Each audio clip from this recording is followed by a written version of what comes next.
Would you like to lead us off?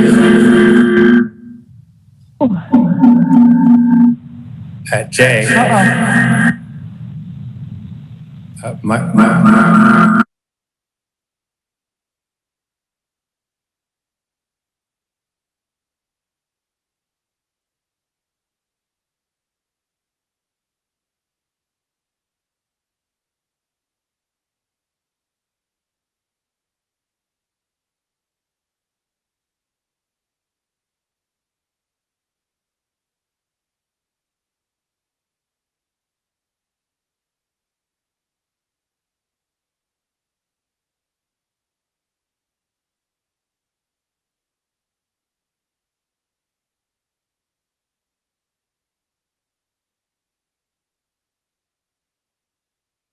Peers in the community who have shared some of the absenteeism that has resulted as a result of a lack of childcare options for working families. So this issue certainly resonates with folks in the community and certainly for my family. So I'm looking forward to working with council and community members and partners to address this community-wide issue.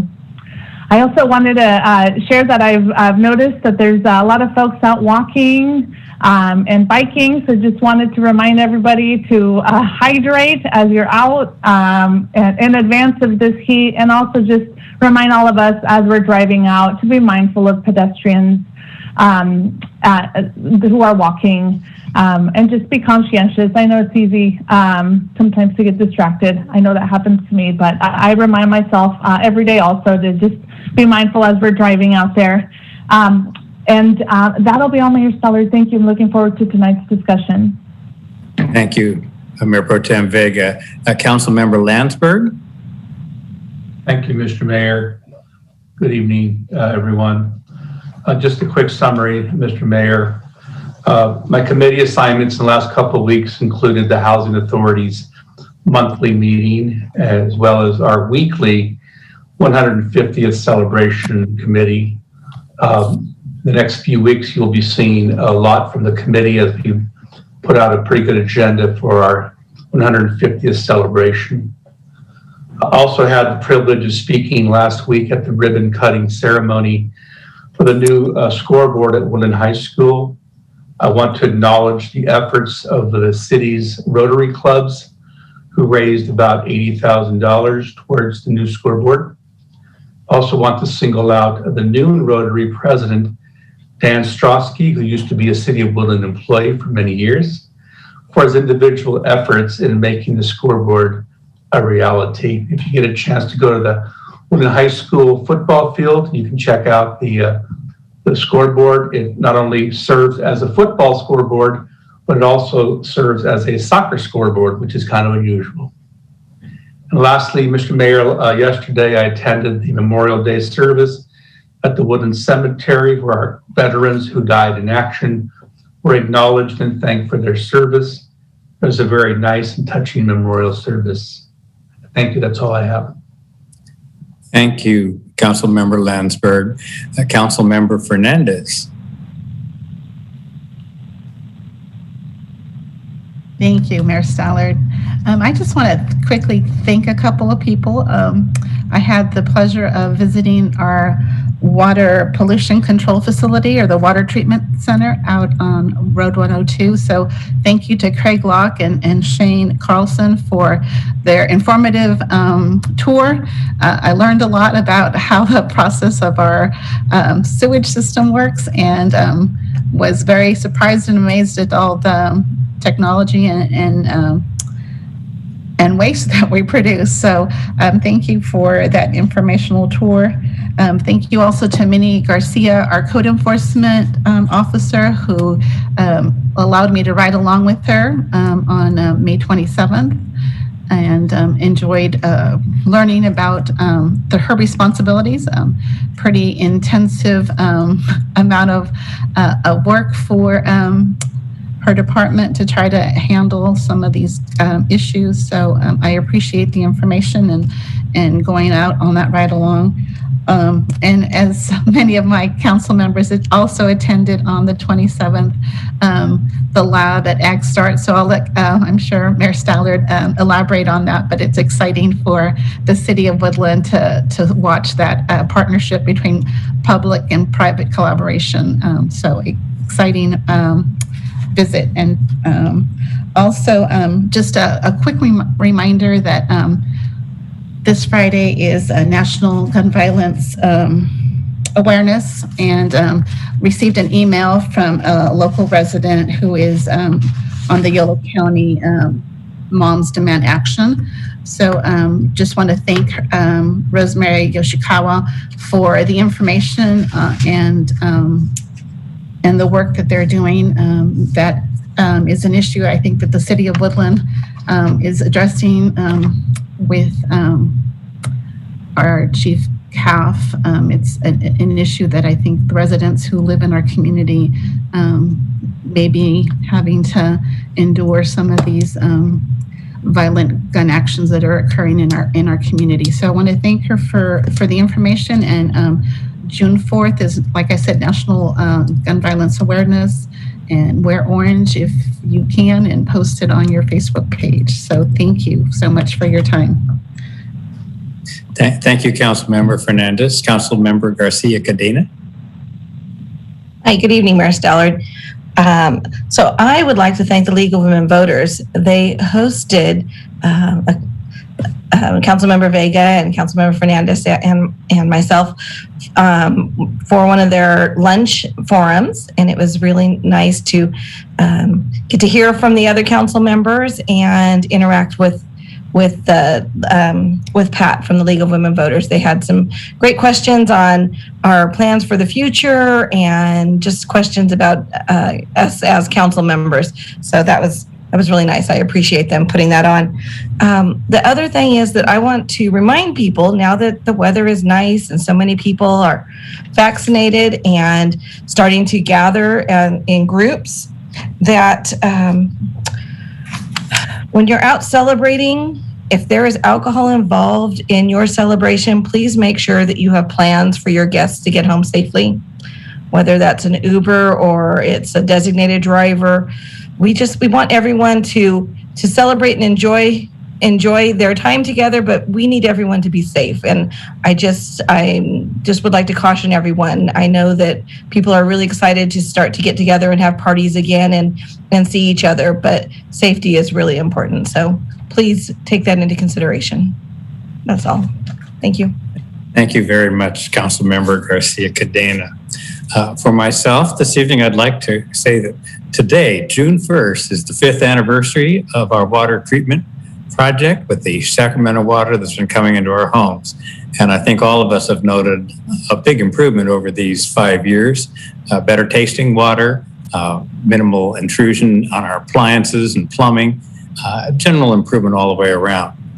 But we are in the second worst drought in the last 50 years. And it could be the worst drought in 50 years if things continue as they have been. And right now, Woodland is experiencing significant cutbacks in the water delivery to us, both because it's what's called a Shasta critical year, and we also have Term 91, both of which dramatically reduce the amount of water we can take from the Sacramento River. So we are currently actually using one of our untreated well water to add to what we take it from the river. And all I can do is say, please be thoughtful in your use of water. Woodland did a phenomenal job in the last drought by reducing our demand by 20%. And the interesting thing is that reduction has remained throughout the intervening years. So please be thoughtful about your use of water as we go ahead. Next, I'd like to thank the American Legion for hosting the Memorial Day Observance yesterday. I was out of town, but I was able to read the remarks of the speaker and was very impressed with thoughtful things that were shared. And then, as Council Member Fernandez mentioned, our council was present at the, shall we say, unveiling of the lab at AgStar. This is a pretty remarkable facility out at, I believe it's 1100 Main Street. This is the Weissman building near the railroad tracks. And on the third floor is a phenomenal laboratory with 28 workstations and a food research facility as well. This is the place where people who are creating our future can come and for a nominal price have a lab bench to work on and then access to all the equipment necessary to have essentially a functioning laboratory. It's the work of John Salop, who heads AgStar, and our own Ken Hyatt, who from his days as community development director has worked right alongside him to make this a reality. I want to congratulate them. Our community will benefit from this. I want to thank the generous companies that stepped up, Rayleigh's, First Northern Bank, and others. Yochi certainly very generous. So we can look forward to great ideas coming out of those labs and hopefully new companies that can start in our community. All right, for my Mayor's Minute tonight, I didn't write anything, but I wanted to talk about transparency. Our council is committed to making democracy work. Being transparent is fundamental to that. And I just wanted the public to know that our agenda tonight, which I normally deal with electronically, is 836 pages long. This is what my colleagues and I have to study to be prepared for a meeting like the one we're having tonight. But the important thing is every one of these pages is available to you too through our website. It used to be that the public only saw the agenda for the meetings and the members of the council would see the staff report and supporting documents for all the agenda items. That's no longer the case. When you log on to cityofwoodland.org and go under agendas, you have access to all of this. Now, naturally, you may not want to read all of this, but you can certainly get to those things that are important to you and see essentially everything that we as council members see. Now, the difference may be that we interact with our staff to find out additional background if we have questions, but freely, that's available to you too. Any of you can communicate with us or our city staff, and we'll be happy to do our best to answer your questions. Some people say we don't listen. I do hear that from time to time. I think what they really mean is we may listen, but we don't always agree. We who sit here represent a community of 63,000 people. It's unlikely we're all going to agree on everything every time. Hopefully, we will all maintain our civility, though, and try to interact as humanely and kindly as possible. Before I conclude, I want to mention that the speaker at yesterday's observance for Memorial Day profiled about 4 different people who were buried out at that cemetery who actually died in action. One from the First World War, one from the Second World War, one from the Korean War, and one from the Vietnam War.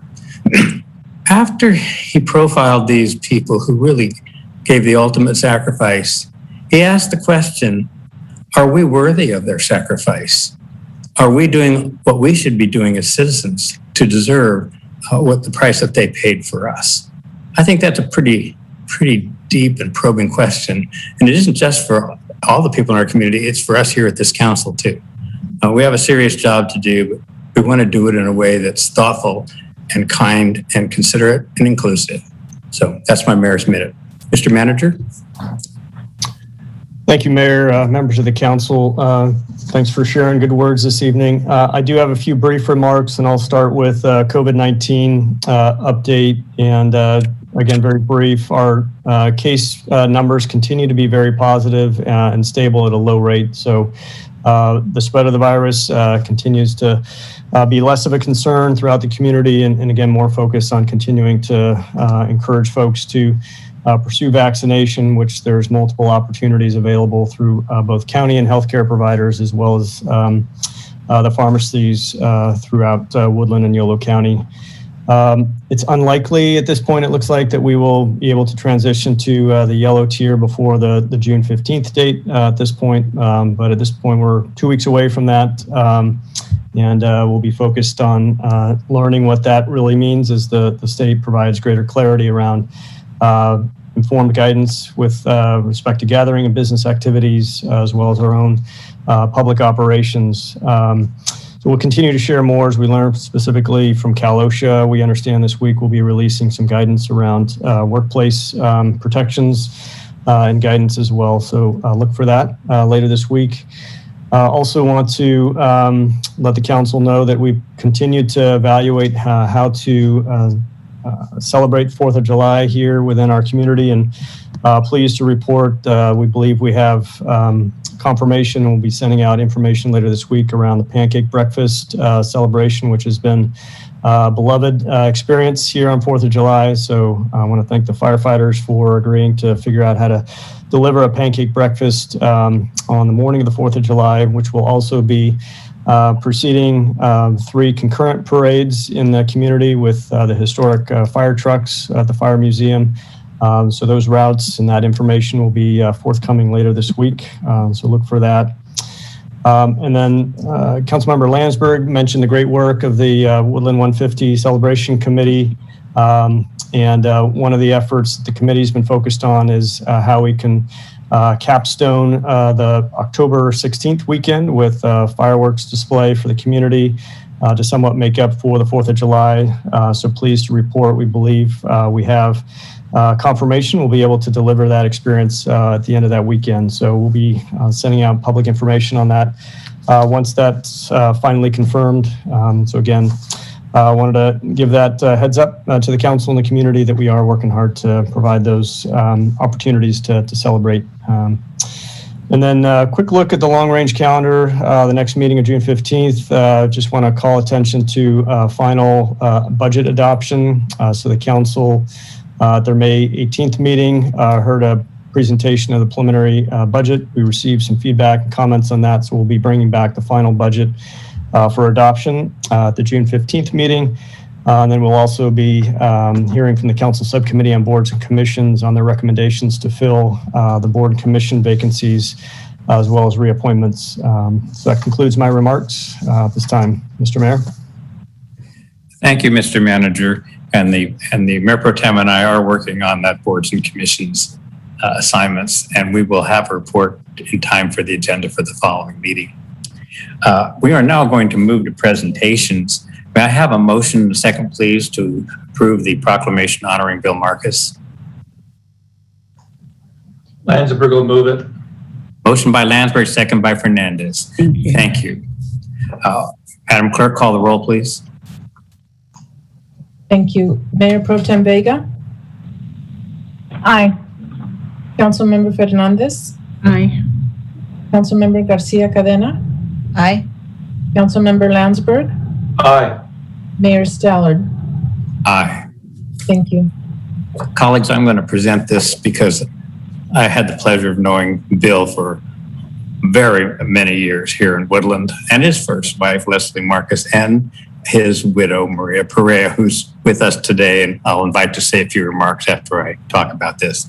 We had hoped to present this in person to Bill, but sadly he passed last Wednesday following a long illness. So we certainly mourn his passing, but we celebrate a life that was lived to the fullest, full of accomplishment. I might mention he had a degree in economics from Harvard University, summa cum laude. He was one smart guy, but you'd never think it. He was never that way around people. He was just always committed to doing a great job. So let me read a few things here. I've mentioned his tremendous education. He served the California Energy Commission, private companies as well in energy.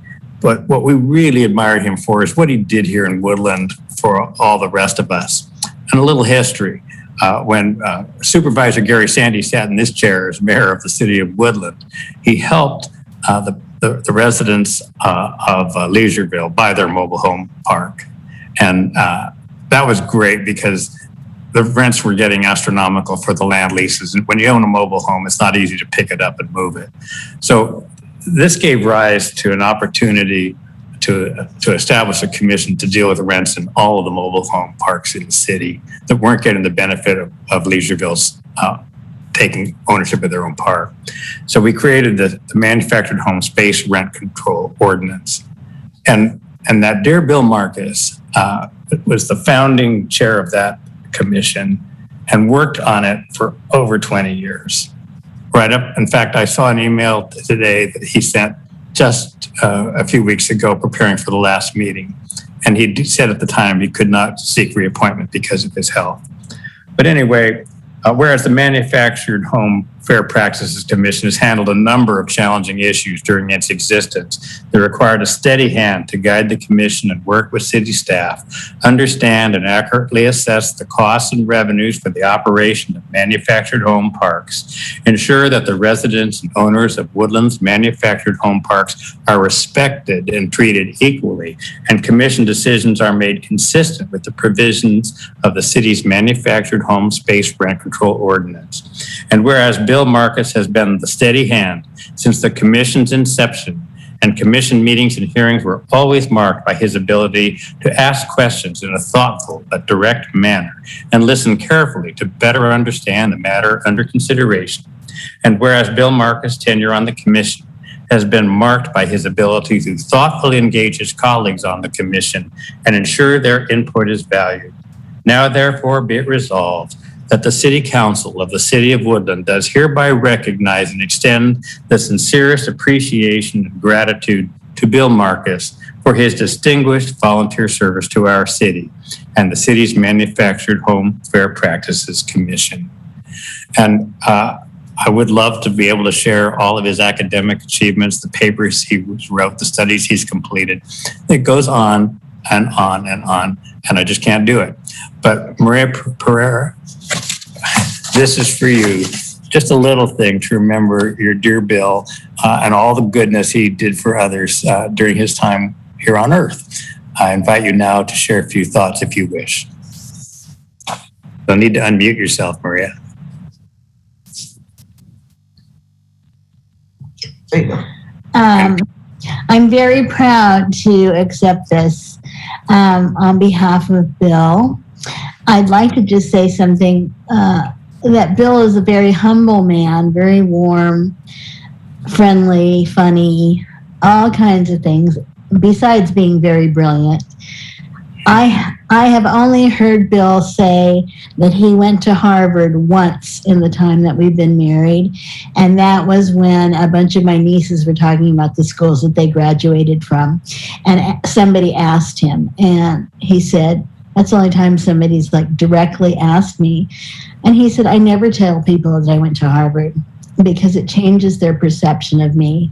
And so I've been reading things about where he went to school, and I thought, I wonder if Bill would have put that in there. Maybe at this point. But I do know that he loved the city, and he'd jump up from doing something and say, oh, I got to wash up and go to the meeting. And he'd already studied or done whatever he needed to do. But I would like to let you guys know that prior to his death,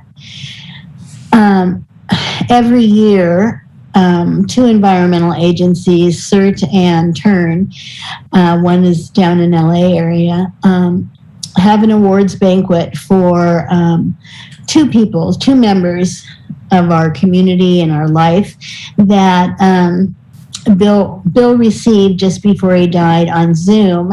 It's not supposed to happen till August, and they were going to do this for him. But he was awarded the 2021 Humanitarian Award for Clean Air and Power Champion. And that involved a lot of his work. And if anybody ever wants to see it, it's just very moving. And I think really and truly, if the city wants to talk about him, the work that he has done and the legislations that he's changed for the environment and also for power, he is our legacy. He is Woodland's legacy. He didn't do it for himself. He's leaving the planet a better place. And I really feel like we should consider him one of Woodland's legacies. And I really appreciate this very much. And I know Bill would too. So that's all I'm going to say. Thank you so very much, Maria. You've got a lot to be joyful about going forward, given all the good that has come to you with that wonderful man. Yeah. And we'll get this resolution to you. And I don't expect you to stay on the call for the whole meeting, but we will adjourn our meeting tonight in his memory. Okay. Thank you. Thank you. God bless you. God bless All right. you. Well, we'll now move along to the consent calendar, and that's items 3 through 14. And as we proceed to discuss them, please take note that Councilmember Fernandez will not be participating in item 11 as she owns residential property near the site of that particular item. So, council members, is there anything on this consent calendar that you wish to comment upon, or any item that you wish to remove from the calendar for further discussion? Councilmember Garcia Cadena. Thank you, Mr. Mayor. I just wanted to take the time to acknowledge that we are having a Pride proclamation, and that this is the beginning of Pride Month. There's going to be, there will be some great activities happening in our community, and I hope that everyone will participate. And I'm just really excited to see that we're having a celebration to recognize Pride Month. I think that's very important. All right. Thank you very much, Councilmember Garcia Cadena. Goodbye, Maria. Oh, no, I want to make a comment. Okay. I'm sorry. We made a proclamation in Woodland in 2018 that June was Pride Month in Woodland. So as much as I appreciate you guys doing that and spreading the word, we do have a proclamation in place already. So here's a new one. Great. And Tanya, I appreciate your calling it out tonight from the agenda. This is a good thing. You know, people are people. We're all equal. That's the message. And some of us took a little while to come around to that point of view, but I think more and more people are, and that's a tribute to our society, that we can evolve and we can find a better place and a more kind place for the interest of everybody. I support your thought too, that we all help out. Any other comments on the consent calendar tonight? Mayor? If not, oh yes, Mr. Landsberg. I just want to highlight number 5, the 2020 water quality report. You know, we get good water in Woodland thanks to the efforts of the staff at the waterworks. They should be thanked individually for their efforts in providing us with not just clean water, but good, safe water. So I appreciate this water quality report. I think it's better than most municipalities in the state, and that's because of the efforts that our staff puts into it. Thank you. Thank you, Councilmember Landsberg, and thank you for your service on the Woodland Davis Joint Water Authority. All right. Any additional comments on the consent calendar? If I can't see you, just speak up. Landis? Yes. I just wanted to echo my appreciation that we are again recognizing the LGBTQ community in Woodland, and June 18th is, I think, the scheduled day for the celebration. So again, important to have the diversity, inclusivity, and equity within our community is important, and so acknowledging June as Pride Month is something that will be valued by many. And again, thank you, Marie, for bringing up the fact that it has been done before. And also my condolences to Marie on the passing of Bill. I was unaware of that, but hopefully we'll talk soon. All right. Any additional hands from my council members? Councilmember Vega. It's like Hollywood. I'd love to make a motion, and I just want to highlight Pride Month proclamation. I love that we're doing that. I'm looking forward to attending the event. So please accept my motion. I happily accept your motion, and that's to approve items 3 through 14 with the understanding that Councilmember Fernandez is not participating in item 11. That's the motion? That's all right. The motion. Then I think we should have a second from someone other than Councilmember Fernandez. Second, Rich Landsberg. Councilmember Landsberg seconds. Further discussion? There being none, Madam Clerk, would you call the roll, please? Thank you. Mayor Pro Tem Vega? Aye. Councilmember Fernandez? Aye. Councilmember Garcia Cadena? Aye. Councilmember Landsberg? Aye. Mayor Stallard? Aye. Thank you. Thank you. That represents a lot of work. If you read through the consent calendar, a lot of staff time and energy. So I thank everybody for the work they did to get these items to us tonight. All right, with the consent calendar resolved, we will now move along to the agenda to public hearings. Item 15, this is the 2020 Urban Water Management Plan. It's a public hearing. And Mr. Manager, do you want to open the item, please? Yeah, I'd be pleased to. And in fact, I've asked our water utility engineering team to provide the presentation.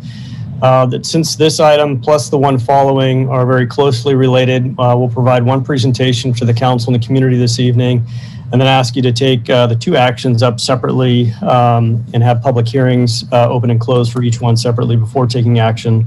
Both of these items are state required mandates for municipalities and water purveyors to provide good management practices for their water systems. And then additionally, in the context this year of severe drought, requirement now is being put forth to provide updates to the water shortage contingency plan. And so both of these items, of course, are top of mind for our community right now.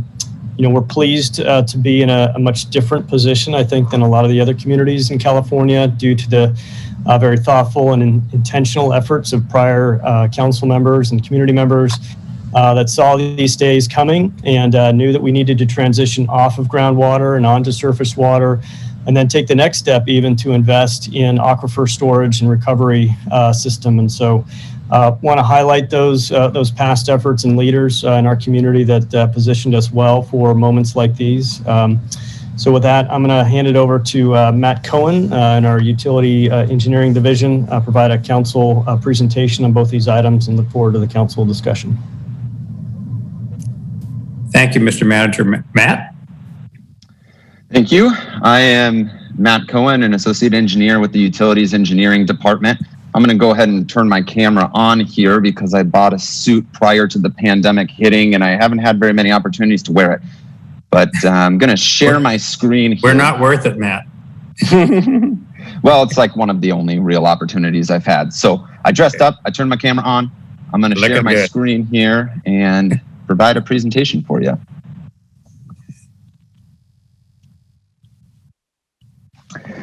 All right. So the public hearing today was called for updates to the 2020 Urban Water Management Plan and Water Shortage Contingency Plan, Woodland's own tale of water resilience and the benefits of planning ahead. The cities of Woodland, Davis, and the Woodland-Davis Clean Water Agency were actually just recognized by the federal EPA as the model of water resiliency and climate change adaptation for the Western United States. So we just gave a presentation recently to the EPA along those lines. This is similar, but tailored more towards what it means to us and why we should care about it. So what is an urban management plan? Why is it required? It's a long-term planning document that evaluates water supply and demand through 2045. This was prepared by city staff and West Yost, and it's required to be updated every 5 years. We've had quite a different water system than we did 5 years ago, so we had to detail all of that in a 5-year update. But it's also required for us to remain eligible for state grants and loans, which is important for us because we would very much like a grant to expand our recycled water system. It's due to the Department of Water Resources on July 1st. Matt, yes. Can I stop you there for just a minute? I want to call out to the public that the intelligent operation of our water allowed us to get 2 state grants that allowed us to get a recycled water program in this city. And we run 6 million gallons a day through that treatment plant, more or less. And we are now keeping 10% of it here, not putting it in the river. And where it goes is to places that need water, but it doesn't need to be drinkable water. That includes our biomass plant up in the north and some of our parks and some of the landscaping in the streets you see on the east side. So when Matt says we want to be expanding that, we certainly do. We have the water, and it will allow us to avoid requiring more potable water for our community. Please continue, Matt. Thank you, Tom. Definitely a focus for us. We would like to expand our recycled water system. That'll make everything easier as it offsets potable demand. Everything can be found at cityofwoodland.org/2020 UWMP public draft. That is there for the public to view the entire urban water management plan and the updates to the water shortage contingency plan as well. I want to start with water conservation. I said we would be talking about supply and demand. Let's start with demand. So the Water Conservation Act required a goal of 20% reduction by 2020 with an interim goal of 10% reduction by 2015. And we started at 290 gallons per capita per day. That was the 2005 through 2010 average use. We didn't just meet the goal, we crushed the goal. So those are actually the targets there, the 261 and the 232. And we did quite a bit better than that, and we couldn't have done it without the support of the public. It's really been a team effort, so we appreciate your help with that. This is an interesting trend, though, here, because the state tends to implement stricter and stricter standards. And if you look at 2015 through 2020, we are starting to creep back up, and that's not just because of population growth, that's gallons per capita per day. So that's on a per person average. So it is something to be mindful of moving forward still. Here's a quick little graph of our projected potable demand and our past demand that shows the water conservation efforts that we've made. In the Urban Water Management Plan update, we estimated a 4% growth from 2020 to 2025, and then a 1.1% growth approximately from then on through 2045, which is consistent with our general plan. And one of the main points of the Urban Water Management Plan, or at least ours, is that Woodland does have adequate supply through 2045. So let's talk about the supply side of the equation for a minute. For much of California, the outlook is indeed grim and dire. It is officially the second driest year on record. To Tom's point earlier, only 1977 was drier. We could still find ourselves in a tougher situation than that. The water levels at California's major reservoirs are currently lower than at any time in the 2011 through 2017 drought. But council's mentioned it a few times. It's worth repeating again. Woodland's investments in water infrastructure are paying dividends now. So let's talk about our water supply sources, because prior to 2016, we were entirely on groundwater.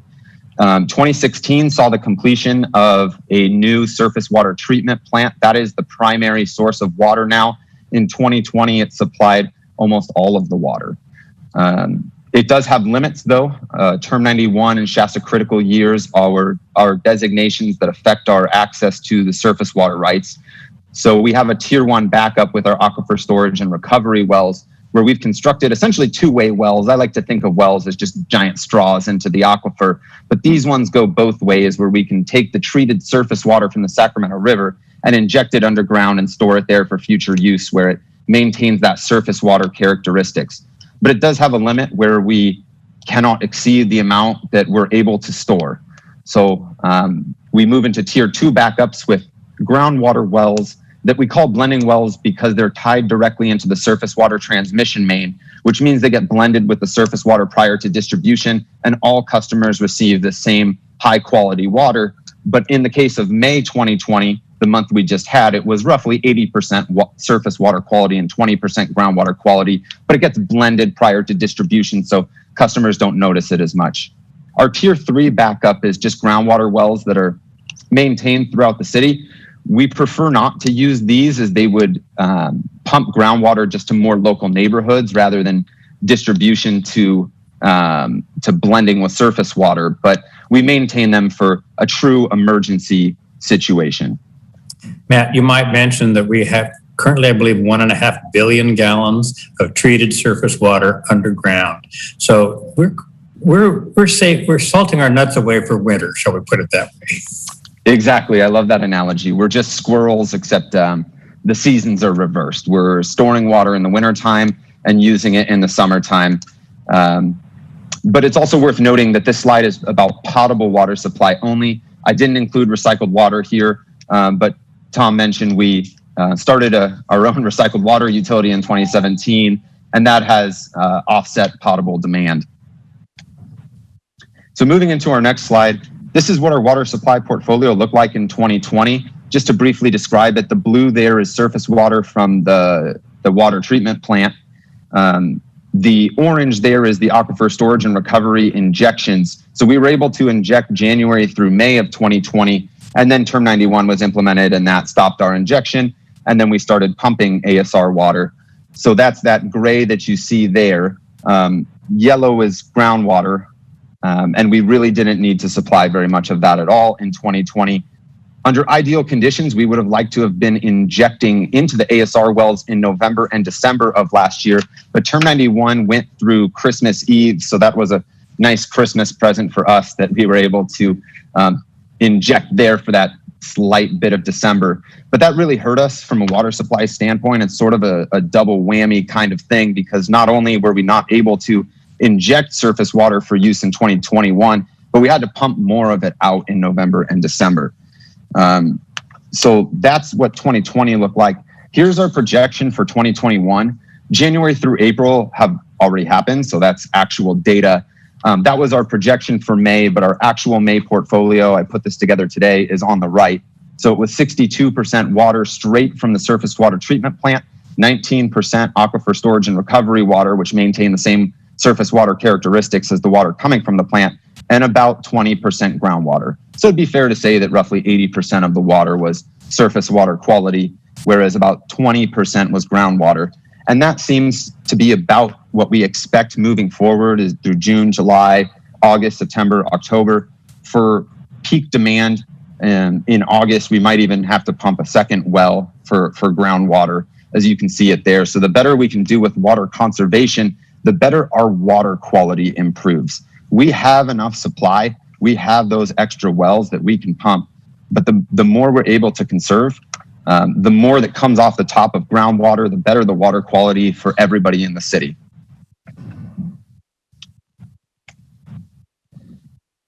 So let's talk about our water shortage contingency plan for a moment.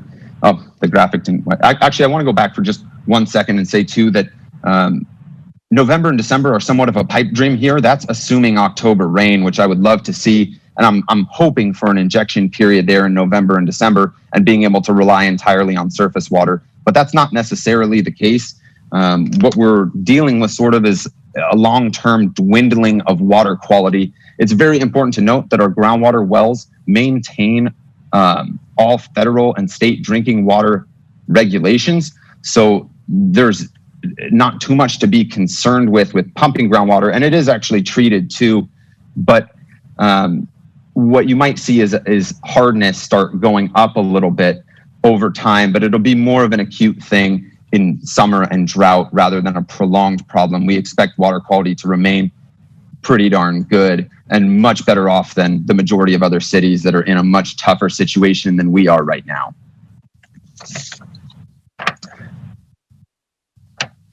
So with the Urban Water Management Plan update, we're also required to update the Water Shortage Contingency Plan. Pretty much every agency, water agency in California is doing the exact same thing right now. They're doing their presentation this council meeting or the next one's their board. So for us, you know, it's not as much about demand management. City staff and city council have been very focused on having adequate supply, and that's prepared us very well for the situation that California is currently in. But conservation is still important for water quality, but we're not intending to implement any additional stages at this time. We plan on remaining in stage 1 voluntary 10% reduction, which is consistent with our neighbors around us, the greater Sacramento metropolitan area. Cities of West Sacramento, cities of Davis are in a similar boat. But volume is not our problem. It's just about water quality for us. So this is the water shortage contingency plan. The state requirement requires 6 shortage stages now, up from 4, but the stages or the demand measures are largely the same. There's only a few real differences there summarized on the slideshow.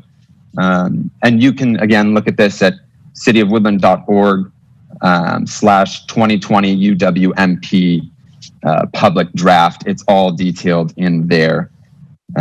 Real quick section on public outreach and key dates. This is what we were required to do for public outreach, and this is what we have done for public outreach. So here we are at June 1st council meeting, the public hearing at the city council meeting. That's happening right now. And city council to consider plan adoption is what's up next. So that brings me to my final slide, where we recommend that city council do indeed adopt the resolution approving the urban water management plan and the resolution adopting the water shortage contingency plan and the ordinance change associated with it.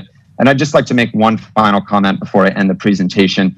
And that's just that it's just how important it is to recognize the efforts of City Council, city staff, and the public for the three-pronged approach that made Woodland the EPA's model of water resiliency for California. So thank you all, City Council members, city staff, and members of the public.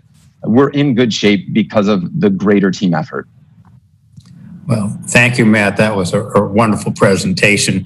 The photos that were shown at the beginning and end of the presentation are the intake facility on the Sacramento River. You can see it as you look over the Vietnam Veterans Memorial Bridge, which is on Interstate 5 crossing the Sacramento River. And it replaced the building in the first slide, which has now been torn down, the little octagonal building that used to be there. That you see it on the right. That was what served the Conaway Ranch for decades in most of the 20th century. It's now been replaced, and we also, in part of this project, added a fish screen. These pumps had never been screened, meaning that they were just sucking up and killing fish in countless numbers. That is no longer the case with this new intake facility. So thank you for the presentation. We're going to have a public hearing. So colleagues, why don't you bear with me for a minute? We'll ask the public for input. And then at the conclusion of that, we'll close the public hearing and we'll give the council an opportunity to ask questions. Sound like a plan? All right. Public hearing is now open for discussion of the long-term water management, urban water management plan for 2020. Are there any members of the public, Madam Clerk, who wish to be heard on this issue? No, I don't see anybody raising their hands. And no emails or letters? No. I did not receive any emails or letters about it either. Thank you, Matt. So we'll close the public hearing and now bring it back to the council. I'm going to call on you one time so you can all have a chance to comment if you wish. Why don't I start with you, Council Member Fernandez? Well, Matthew, just want to thank you for the presentation and the information that you provided.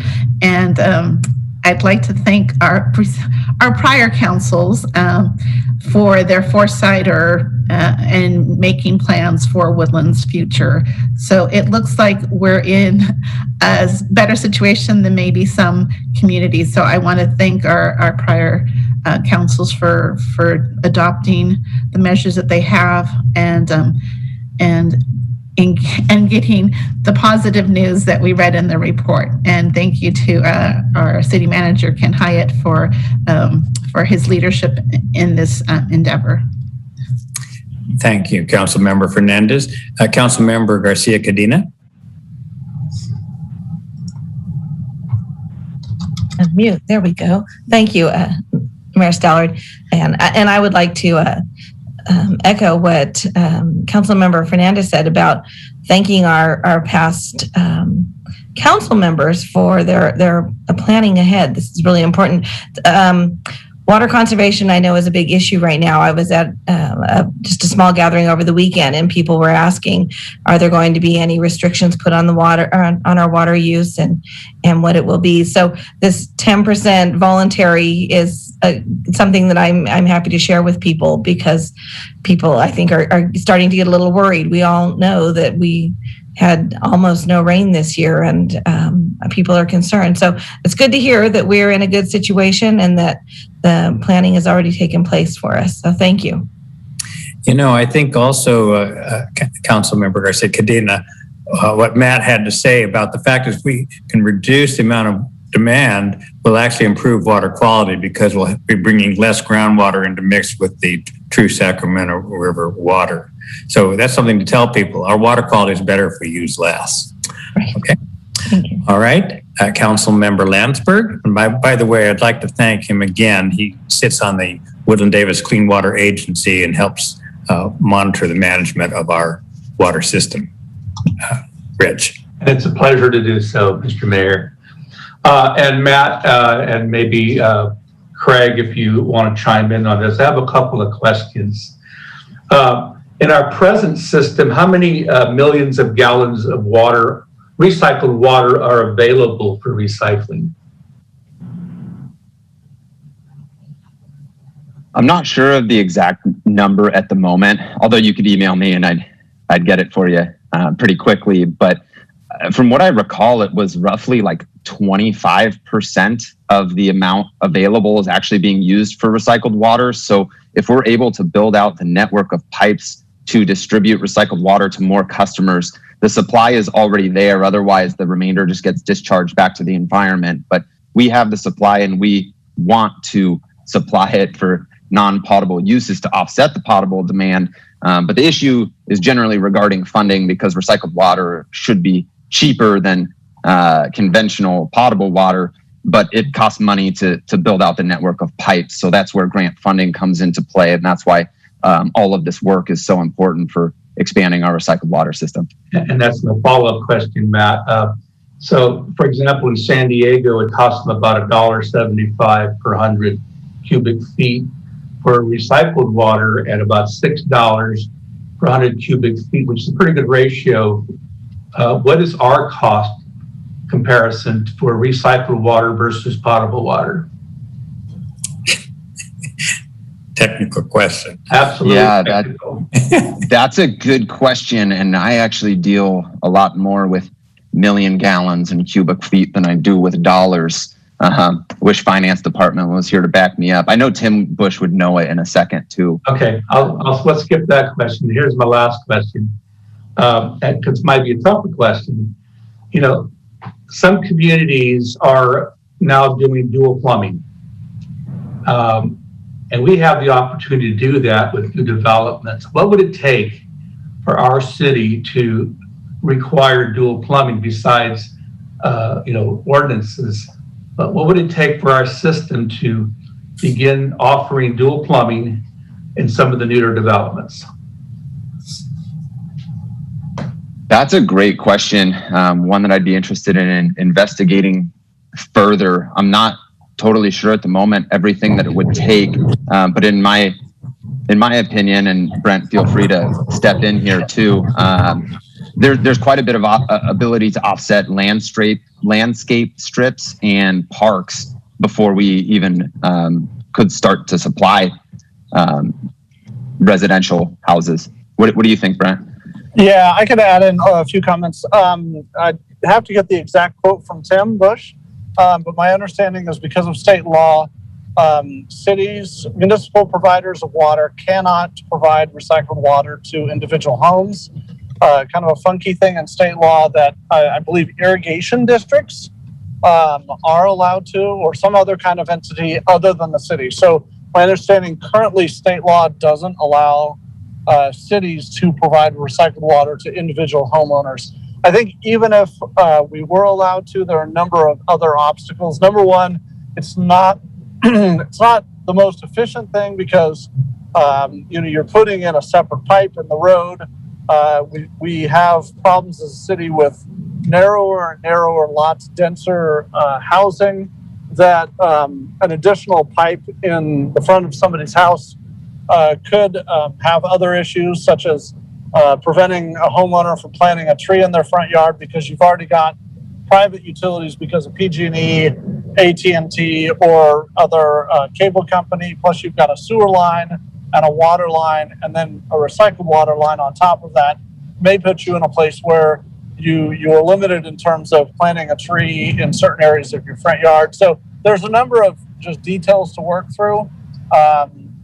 In addition to the issue of state law, the biggest thing that we've been pushing is trying to hit the higher water users like parks, green belts, and of course the existing biomass plants. So anyways, that's a little bit of the answer. Yeah, it's a huge topic. And I did see that, the CCR Title 22 does allow some residences to have it now. And it does require a special district. That's why I was asking that. What would it take for us to convert or add to our existing water system for newer development, including, commercial properties that have we want people to landscape. We either decide to landscape or we're not, because we're not able to have both with the way this water is looking in the next 20 to 25 years. we may be deciding whether to have landscaping or not. And I'd prefer to see landscaping. If it takes a recycled water plant, we need to look forward like prior city councils did. It's just the next step in this process, I think. And so someday we need to have this discussion, and we know it's going to be expensive, but we know it's going to be necessary if we want to have landscaping and if we want to continue to know the city of trees. That's all I have, Mr. Mayor. Thank you, Mr. Landsberg. Mayor Pro Tem Vega, saved you for last. Thanks. Thank you. Matt, I appreciate the suit and it looks great. So thank you for breaking that out of the closet. I do have some questions. So did I understand correctly? Are we using recycled water in some of our parks currently? Yes. Clenard Park and Pioneer Park are served by recycled water for irrigation. Okay, so just kind of thinking about all of the... Oh, go ahead, Brett. Yeah, I was going to also note, we don't currently serve parks in Spring Lake, but the piping is there.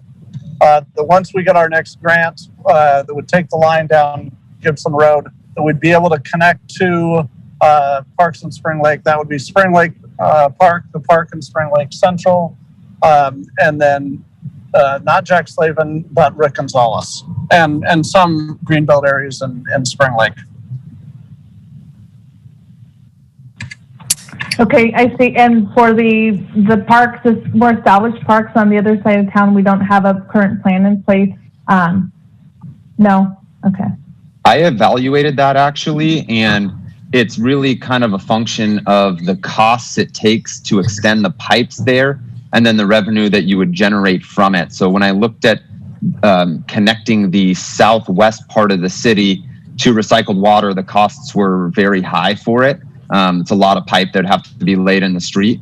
But we did evaluate something that could make a lot of sense, which after everything Brent just said, expansion into the Spring Lake area, we did evaluate going into Sports Park, and that is much closer to the existing network and would serve enough use that very likely makes sense as a third phase after this second phase expansion.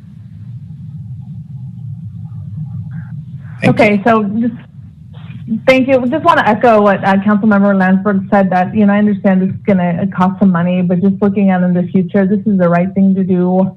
And I would also like to continue to keep our name as the city of trees. Landscaping, I think, will beautify your community. So I'm looking forward to having those discussions. Thank you, Matt. Mayor, I have one more comment. And thank you. Go ahead. As Representative District 1 and throughout the city, we also represent ratepayers. And the rate for recycled water is much less than potable water. So ratepayers should consider this if we were to ask them for a bond or some other measure to pay for such a system, because in the long run, they're going to, if they want a landscaping, they're actually going to save money in the long run. So they consider that the rates for potable water are approximately, $1 compared to $6. And I think that they need to consider that in the future. And that's it. Thank you. It's not quite as good as you suggested. We're actually selling recycled water at about 2/3 the cost of potable currently. But in any event, it is the right thing to do. And because it's the right thing to do, I think we're going to see more pots of money at the state for grants for expansion of the system. So that, I think, is our current strategy, is to let the state help us pay for it, just as they did the initial system. They actually covered almost 2/3, not more, of the system we have at the moment. Colleagues, are there any questions that have come since I went around to all of you? Okay. I don't have any additional comments or questions. I've sort of shared as we've gone along here.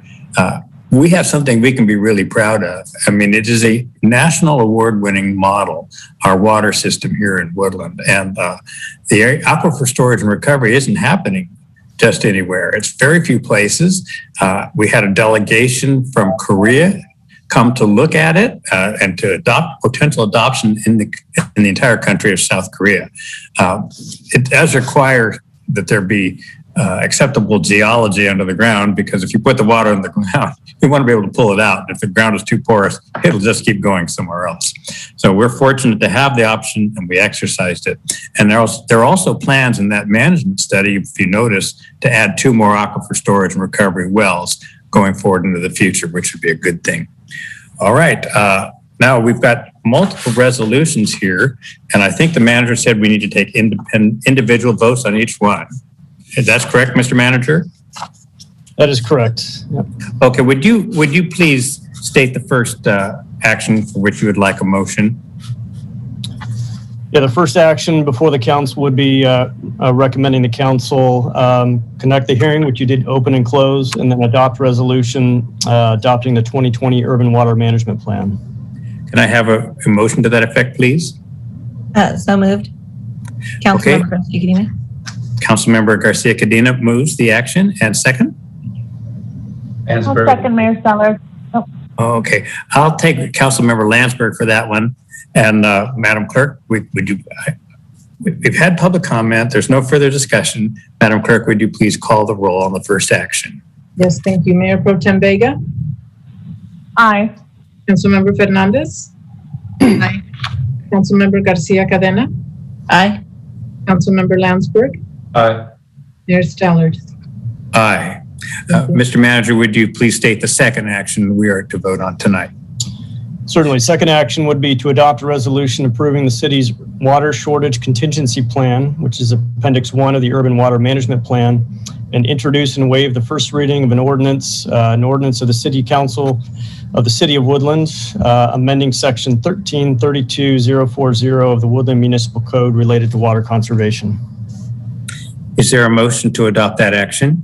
Mr. Mayor, I'm sorry to interrupt. Just before we take that action, we actually noticed 2 separate public hearings, and so there was a second public hearing to hold on that action on the water shortage contingency plan.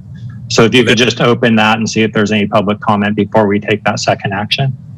Thank you, Mr. Walsh. I appreciate the observation. We are opening a second public hearing related to the water shortage contingency plan. Is there any public comment, Madam Clerk?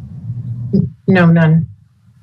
All right. If there's none, we are closing that second public hearing. This is hard on my cell phone, and we'll proceed now with the motion. We've had public comment, also comment from the council on this. So with that,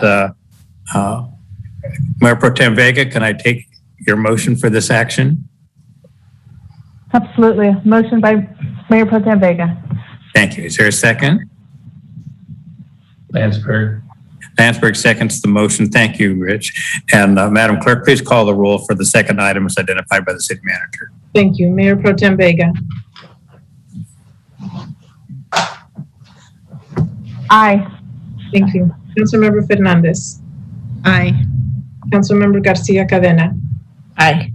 Councilmember Landsberg, Aye. Mayor Stallard. Aye. Thank you. Is there a third action, or does that conclude the matter, Mr. Manager? That concludes the matter of these 2 items, 15 and 16 under your agenda. Okay, we want to again thank our staff, thank Matt Cohen and all his colleagues for the great work on this. Woodland is in a very good situation.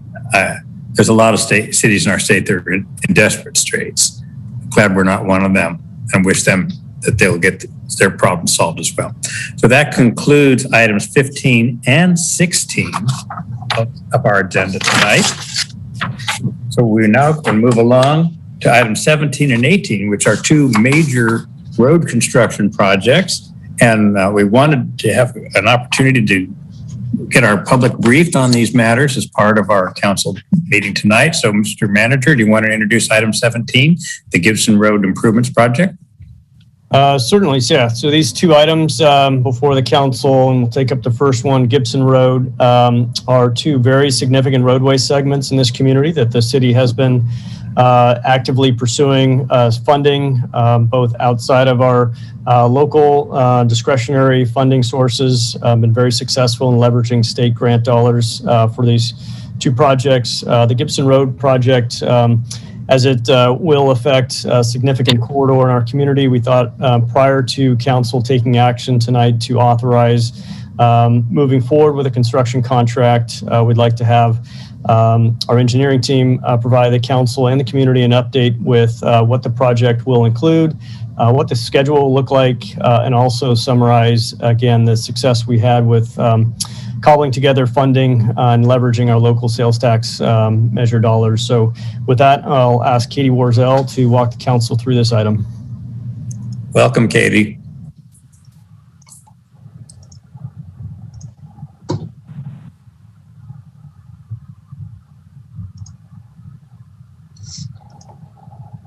Katie is screen sharing, so we may have to give her a moment here. Okay.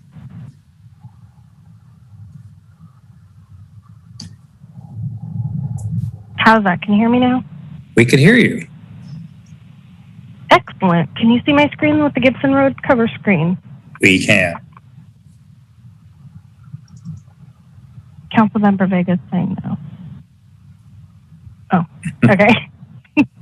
All right. Now technical difficulties over. All right. So the Gibson Road project is actually two projects that we are constructing as one project. It is CIP number 2001 and 2008, which is 2008 is the County Road 98 to West Street portion of Gibson Road, and 2001 is the remainder out to East Street. The goal with these two projects was they were submitted under two separate grant programs. They got two separate sets of grant funding, which is why they were split. The east to west portion is slightly different character than the west to 98 portion. And so the separation of the two projects made sense from a scoping perspective. Building them at the same time became feasible given that all of the funding came available through the grant programs in the same years. And with of course some help from SACOG pushing us forward a little bit in one of the programs that allowed us to build for this year. So what I'm showing you here is the 2008, the County Road 98 to West Street portion of the project. What you'll notice is there is an actuated pedestrian crossing that will be constructed at the intersection with California. This will help that flow of pedestrian traffic that doesn't have an easy access across Gibson Road between Cottonwood and West Street where the signals are, a positive location across. The portion of the westernmost portion of the roadway is currently 3 lanes. It will remain 3 lanes. They will be narrower 3 lanes so that we can widen out our bike lanes.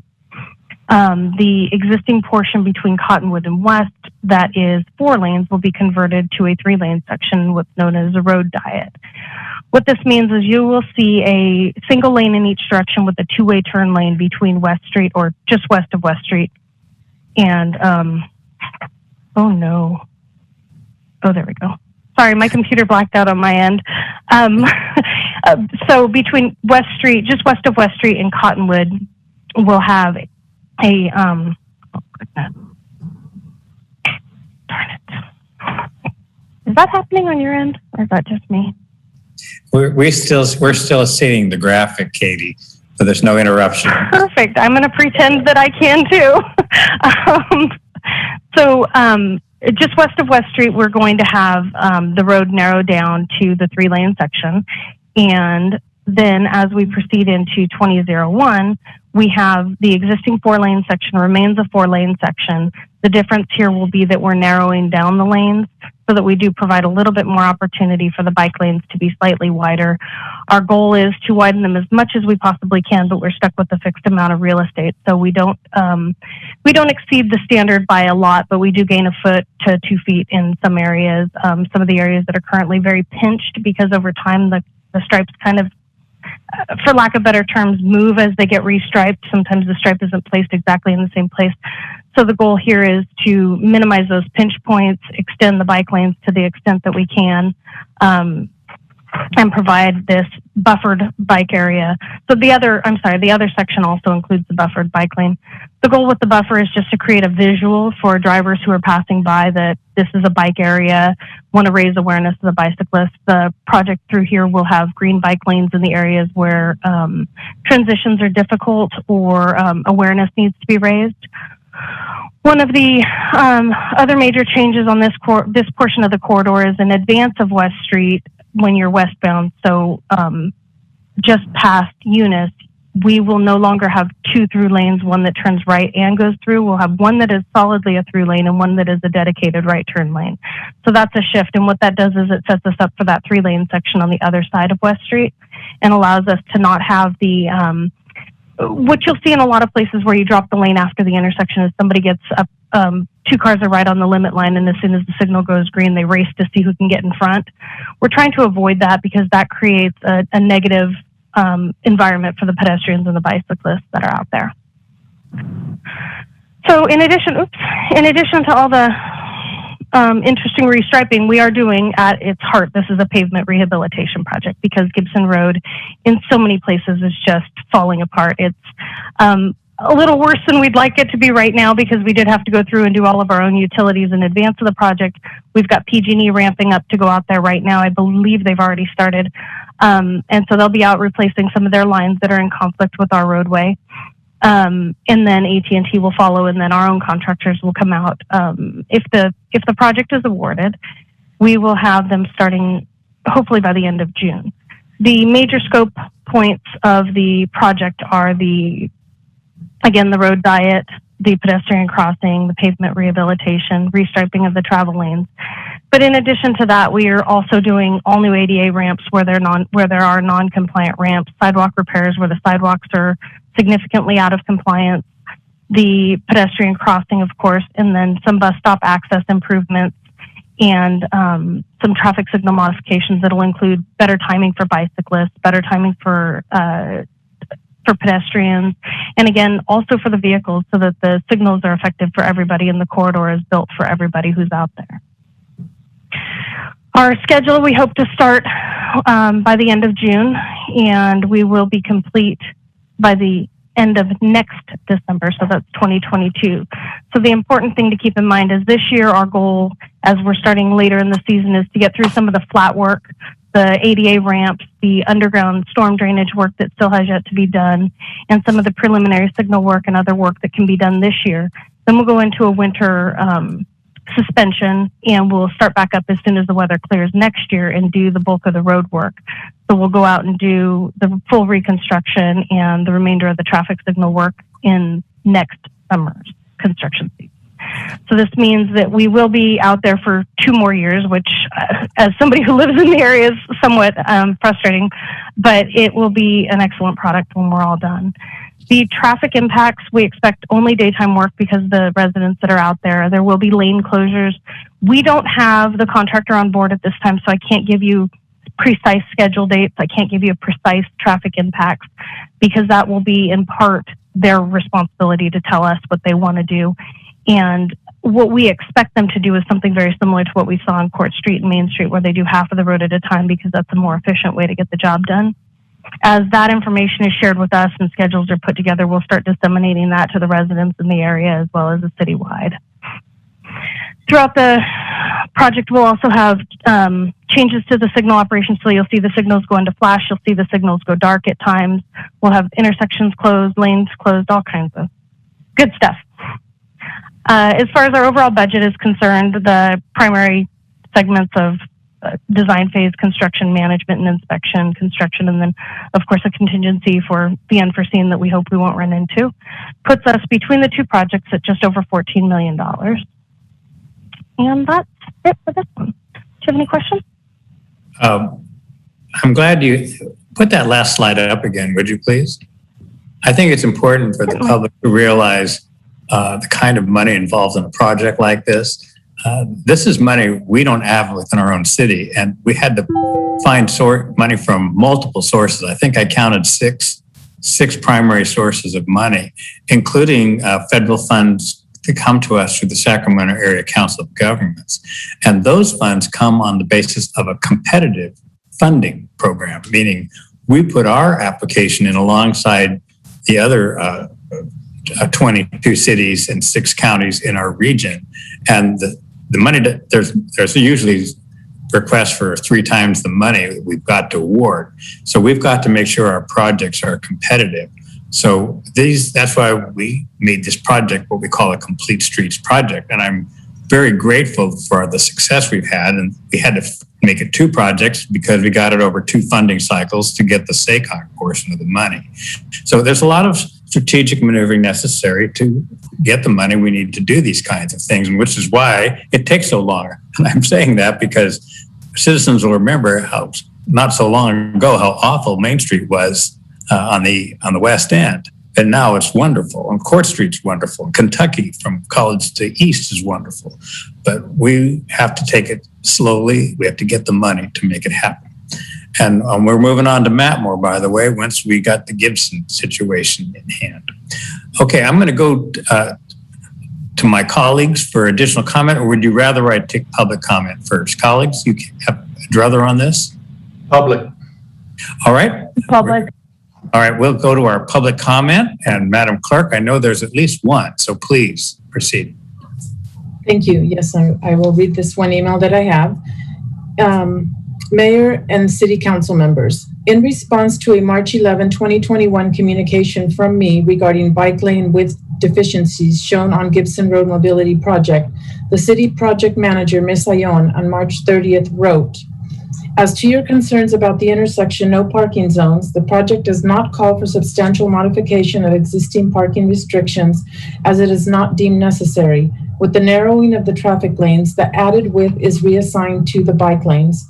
Specific to the photo you provided, where even if the vehicle were to move and be legally parked, it is unlikely that the full 5-foot bike lane would be realized. However, with the lane narrowing, approximately 3 feet of travelway is reassigned to the bike lane, thus providing at least the minimum bike lane width without change to the parking restrictions. Jack's response, it is not possible to achieve a 5-foot bike lane unless parking restrictions are extended at multiple intersection locations. See exhibits by Jax in his April 5th email to Brent Meyer and CC members. The project aims to provide at least a 14-foot bike buffer plus parking lane wherever feasible between East and West Streets. However, as we are not adjusting the right-of-way, we have limited space to work with, and in some areas near transitions, the bike lanes will need to be closer to the 5-foot standard, which in this project would be stripped as 2-foot buffer plus 3-foot unmarked area for the bike lanes. Jack's response, your hybrid 5-foot bike lane is the bare minimum for safety. Squeezed between a 10.5-foot travel lane and a narrow 7-foot parking lane, this hybrid bike lane will be very dangerous. A bike rider will ride near or on the edge of the 2-foot buffer to avoid parked vehicle mirrors and opening doors less than 3 feet away. This 5-foot hybrid bike lane cannot be achieved unless multiple no parking zones at intersections are extended. Ms. Ayon's March 30th response above is also inadequate as it fails to define the minimum width of parking lane adjacent to a 5-foot hybrid bike lane. Note, previously submitted pics from Jack show that a 6.5-foot, 78-inch parking lane does not work even with today's 70-inch, 5-foot, 8-inch width, feet width compact vehicles.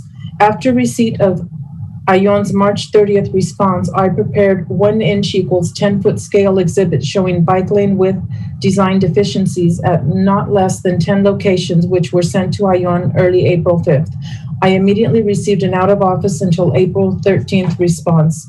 Later on April 5th, I emailed my bike width safety concerns with supporting exhibits to all city council members and Brent Meyer, CDD. In summary, I followed the chain of command, but to date, neither Ms. Ayon or the CDD has responded to my April 5th email that documented Gibson Road bike lane design deficiencies. In conclusion, number 1, I request the Gibson Road project not be approved for construction until the citizen questions submitted 2 months ago are answered. Number 2, do construction plans reflect a 12-foot minimum parking plus bike lane at signalized intersections? Respectfully submitted, Bruce Jacks, Woodland. Thank you, Madam Clerk. That was a mouthful. And thank you, Mr. Jacks, for your submission. And did you say that was the only public comment we have on this issue? Yes. All right. Then we'll move from public comment back to the council. And unless, Mr. Manager, you'd like to respond to anything that's been said so far. Well, I think I would, defer to Katie. We have had multiple interactions with Mr. Jacks on his concerns and comments on the plans. I think it comes down to an agreement on the issues that he's raising. It's just a matter of do we spend the time and energy, detailing out to the nth degree on the plans these issues, or wait till we're actually out in the field with the construction crews lining the proposed striping in situ. And typically what we defer to when we get to this level of tolerance, we actually wait till the construction phase and work that out with our construction manager. And clearly always benefiting where we can the bike facility over parking. There may be, as Mr. Jacks points out, the need for us to extend some parking restriction to favor the bike facility. So I want to acknowledge his time and energy on this issue, and we absolutely concur with his passion and desire to maximize bike safety, and we will ensure we can do that consistent with the issues that he's pointed out. So unless Katie has any additional comment to add to that, but rest assured we are fully aware of this issue and we'll be tracking it throughout the completion of the project. Thank you, Mr. Manager, and thank you, Katie, for the presentation. Colleagues, do any of you have questions you'd like to present to staff at this time? And I can't see all of you at one time, so it's okay to speak up. Mr. Landsberg. It's more of a comment to you and to staff, and I'm glad you raised the issue of the financing, because one of the common questions that I get, and perhaps other council members get, is, where is the SB1 money going in our city? And so I'm glad you raised the question or the presented information as to what it takes to fund such a road project. And we don't depend on just one fund, including SB1, to get these projects completed. So I think it comes down to making sure the public knows where the funding sources are and what role SB1 would have in it. Because they complain about the high price of gas, et cetera, as you know, including me. I complained about the high price of gas. Thank you. Thank you, Mr. Landsberg. Other colleagues tonight on this? Mayor Stallard, I have some comments.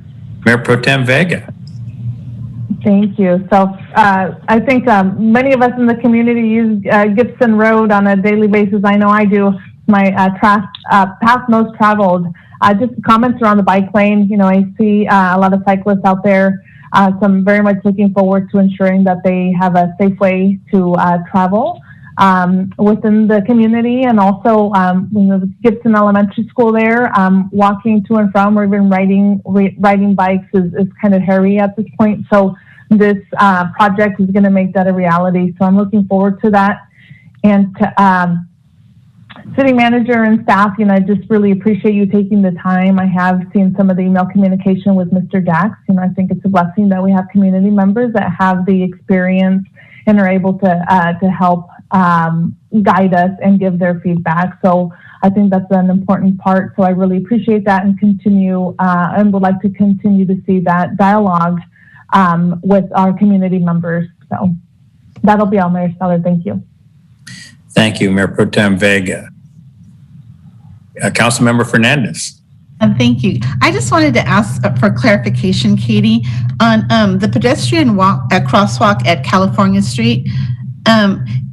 Is that also referring to a lighted crosswalk, or are those two separate areas?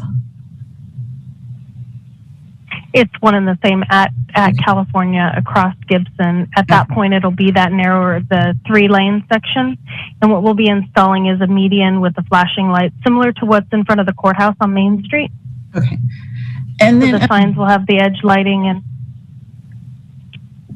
thank you. And then I have one more just clarification for you, Katie.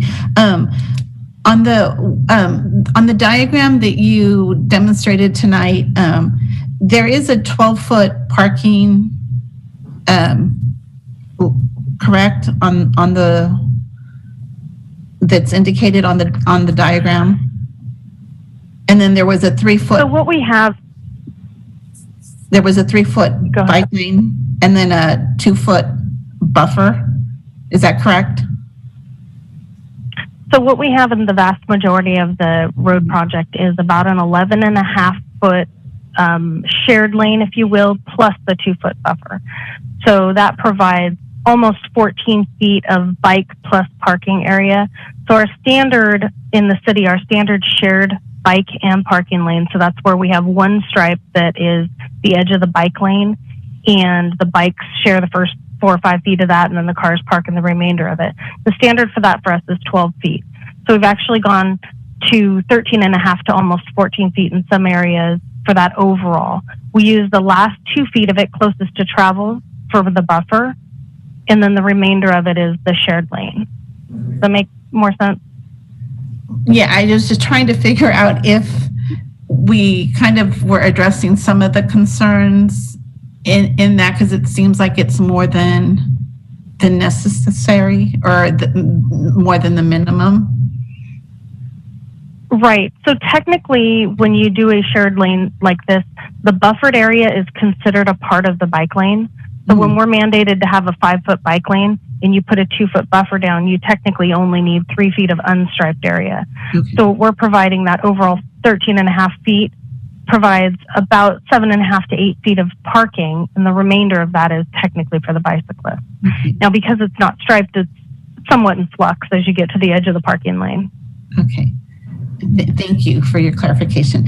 And again, I just want to thank Mr. Jacks for his input and for bringing these concerns to our attention. So thank you again. And thank you, Katie, for your presentation. And thank you, Ken, for addressing the concerns. Thank you, Councilmember Fernandez. Okay, I'm looking around. Anybody else before I take my turn? Well, Mayor Stallard, I would just like to echo what my colleagues have said. I don't have anything to add to it. So thank you for the presentation and for the input. I'm looking forward to this. I know a lot of people are. Thank you. I just want to weigh in a bit to say what we're considering tonight has been worked on for many years, at least 4 or 5 to my knowledge. We've won 2 competitive funding rounds to get several million to make it possible. So there's also some of our Measure E money in there, which is the voter approved a 0.5-cent sales tax, which was intended primarily to assist in road rehabilitation in our community, plus SB1 money. It takes a lot to put a deal like this together. And there's an old saying, don't let the perfect be the enemy of the good. We're dealing with a road that dates from the end of the 19th century, really. It was a farm road, and it's expanded over time, and we now have to deal with it as it is, but we're trying to make it into a modern conveyance that's fair to the pedestrian and the cyclist, as well as the automobile, and is considered to the residents who live along that street as well. So staff has worked really hard, and I think they've done a pretty good job. And I think there are still some details to be worked out, which inevitably will be done as part of the field study as we proceed. I also want to say that your reputation as a jurisdiction depends on your ability to fulfill your obligation to complete projects in a timely manner. We've got to move along. The money's been awarded. We want to show that people that these are shelf-ready projects ready to go.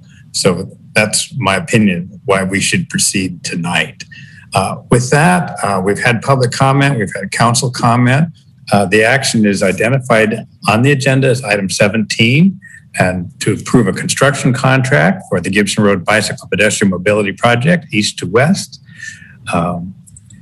Let's see, it's all in one motion, I believe. Is that correct, Mr. City Attorney? There are several. You can do it. You can do it in one motion. Just move staff recommendation. All right. So all we have to do is move the staff recommendation if that's the will of the council. I await your pleasure, members. Mayor Stoller, I'll make the motion. Thank you. Mayor Pro Tem Vega moves the staff recommendation on item 17. Is there a second? I'll second that. Member Cadena Garcia seconds the motion. Is there any further discussion on this tonight? Hearing none. Madam Clerk, please call the roll. Thank you. Mayor Pro Tem Vega? Aye. Councilmember Fernandez? Aye. Councilmember Garcia Cadena? Aye.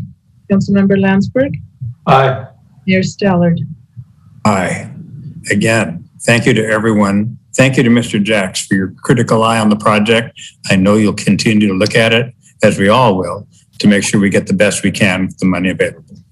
That concludes item 17. We'll move on to item 18. Similar, we're considering the East Main Street Improvement Project and to award a construction contract on this one. Mr. Manager, going to present the item.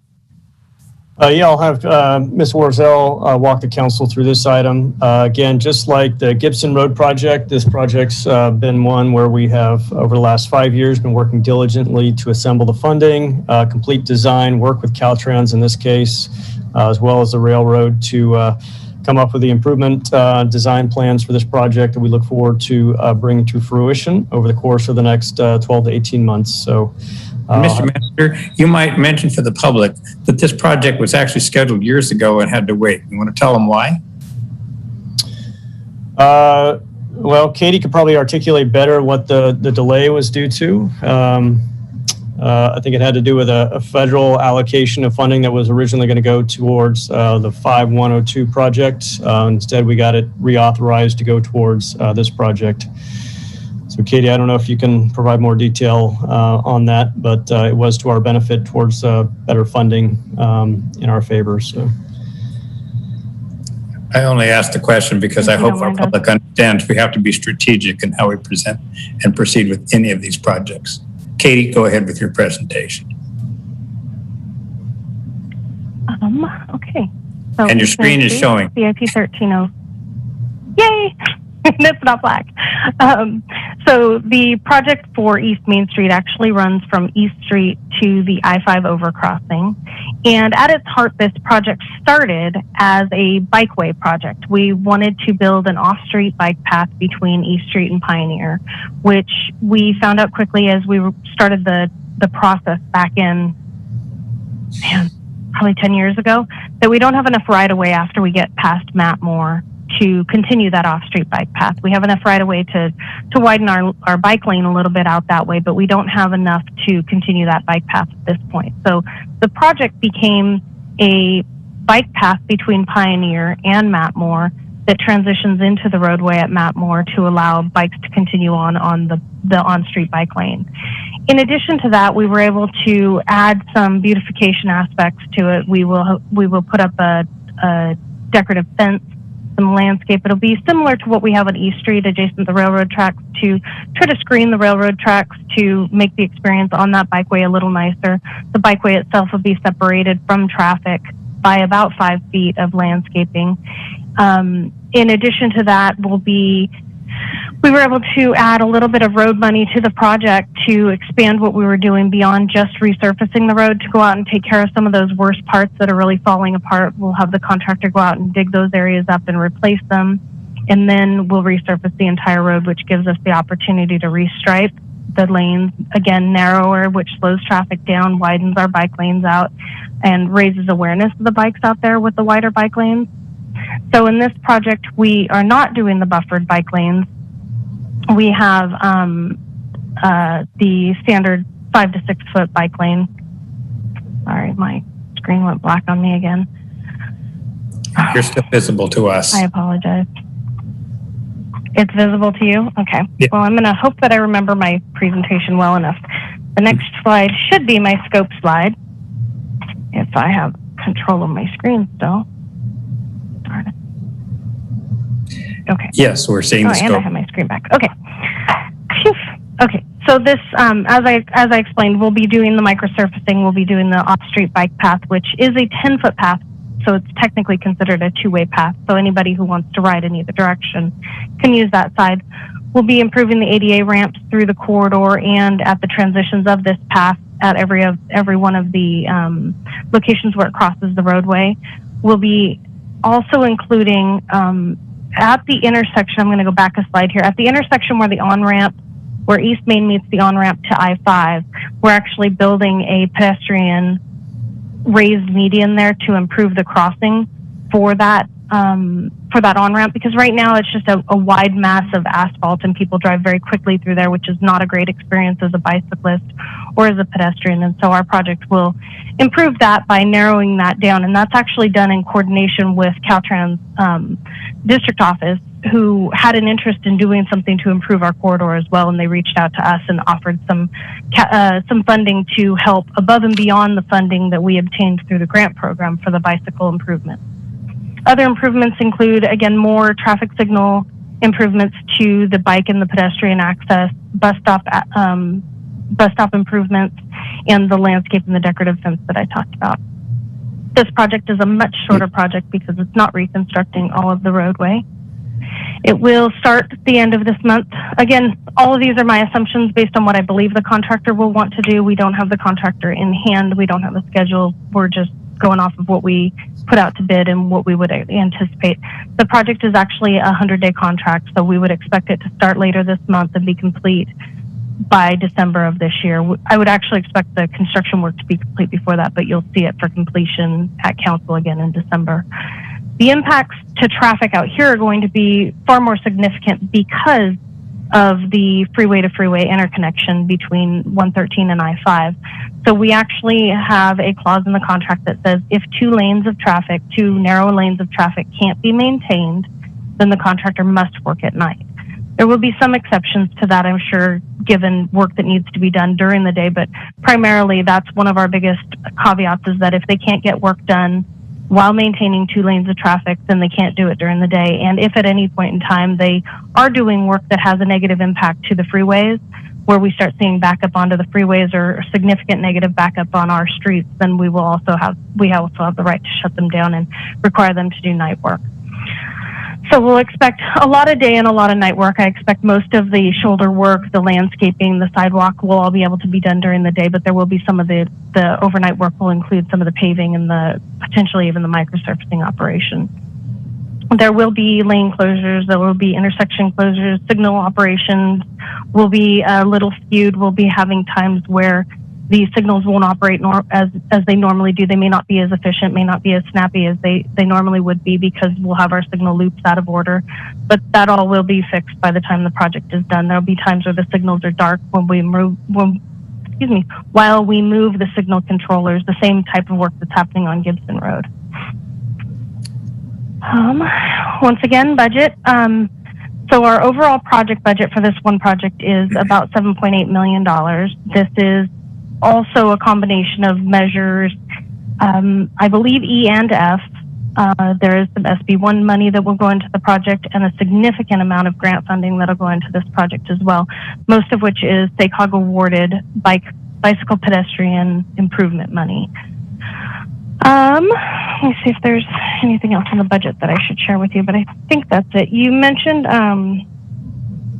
at the beginning the delay associated to the project. So beyond what Ken had mentioned, there was also, while we were waiting for that money to come to fruition, we received the money for West Main Street. And with limited staff and resources, we said, well, we're waiting on this project and we have the opportunity to build West Main Street right now. And so we were able to redirect our resources over to West Main Street, build that, and then come back to this project. So that added a little bit to the delay. I think that kind of accounted for the last year why we didn't want to have Court Street and Main Street and East Main Street all under construction at the same time, and so that was part of what lent to that delay. Yeah. Thank you. Thank you, Katie. And also, I hope the community realizes we were being responsive for the fact that you wanted West Main done as the highest priority, so we got it right on West Main. Katie, are we going to do curbs and gutters on the north side of East Main as part of this project? Yes. So I'm going to scroll back here to my exhibit.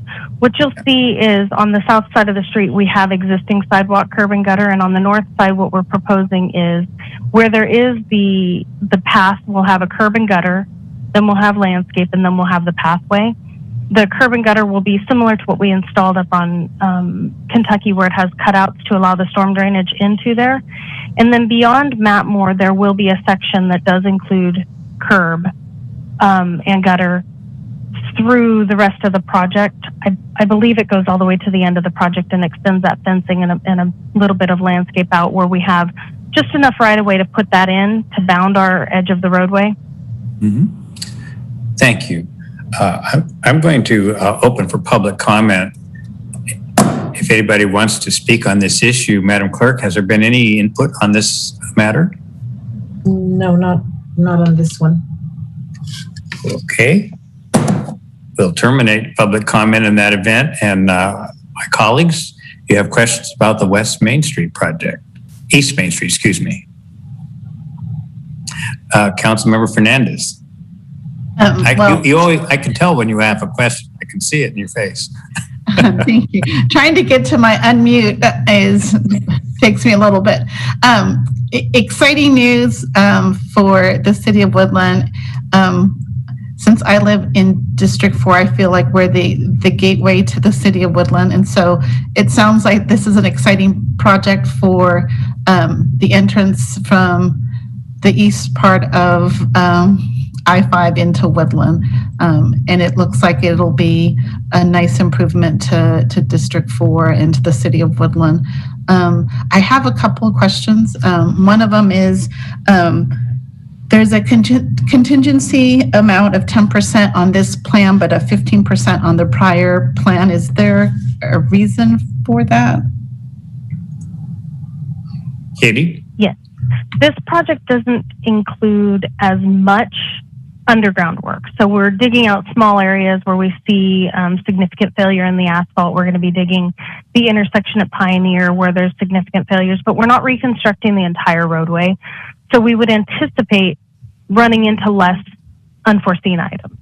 So that's what really drives our request for contingency, is that contingency allows us the opportunity to make quick changes in the field when we run in, hopefully not physically run into things, but when we run into complications or challenges that we didn't expect in the project.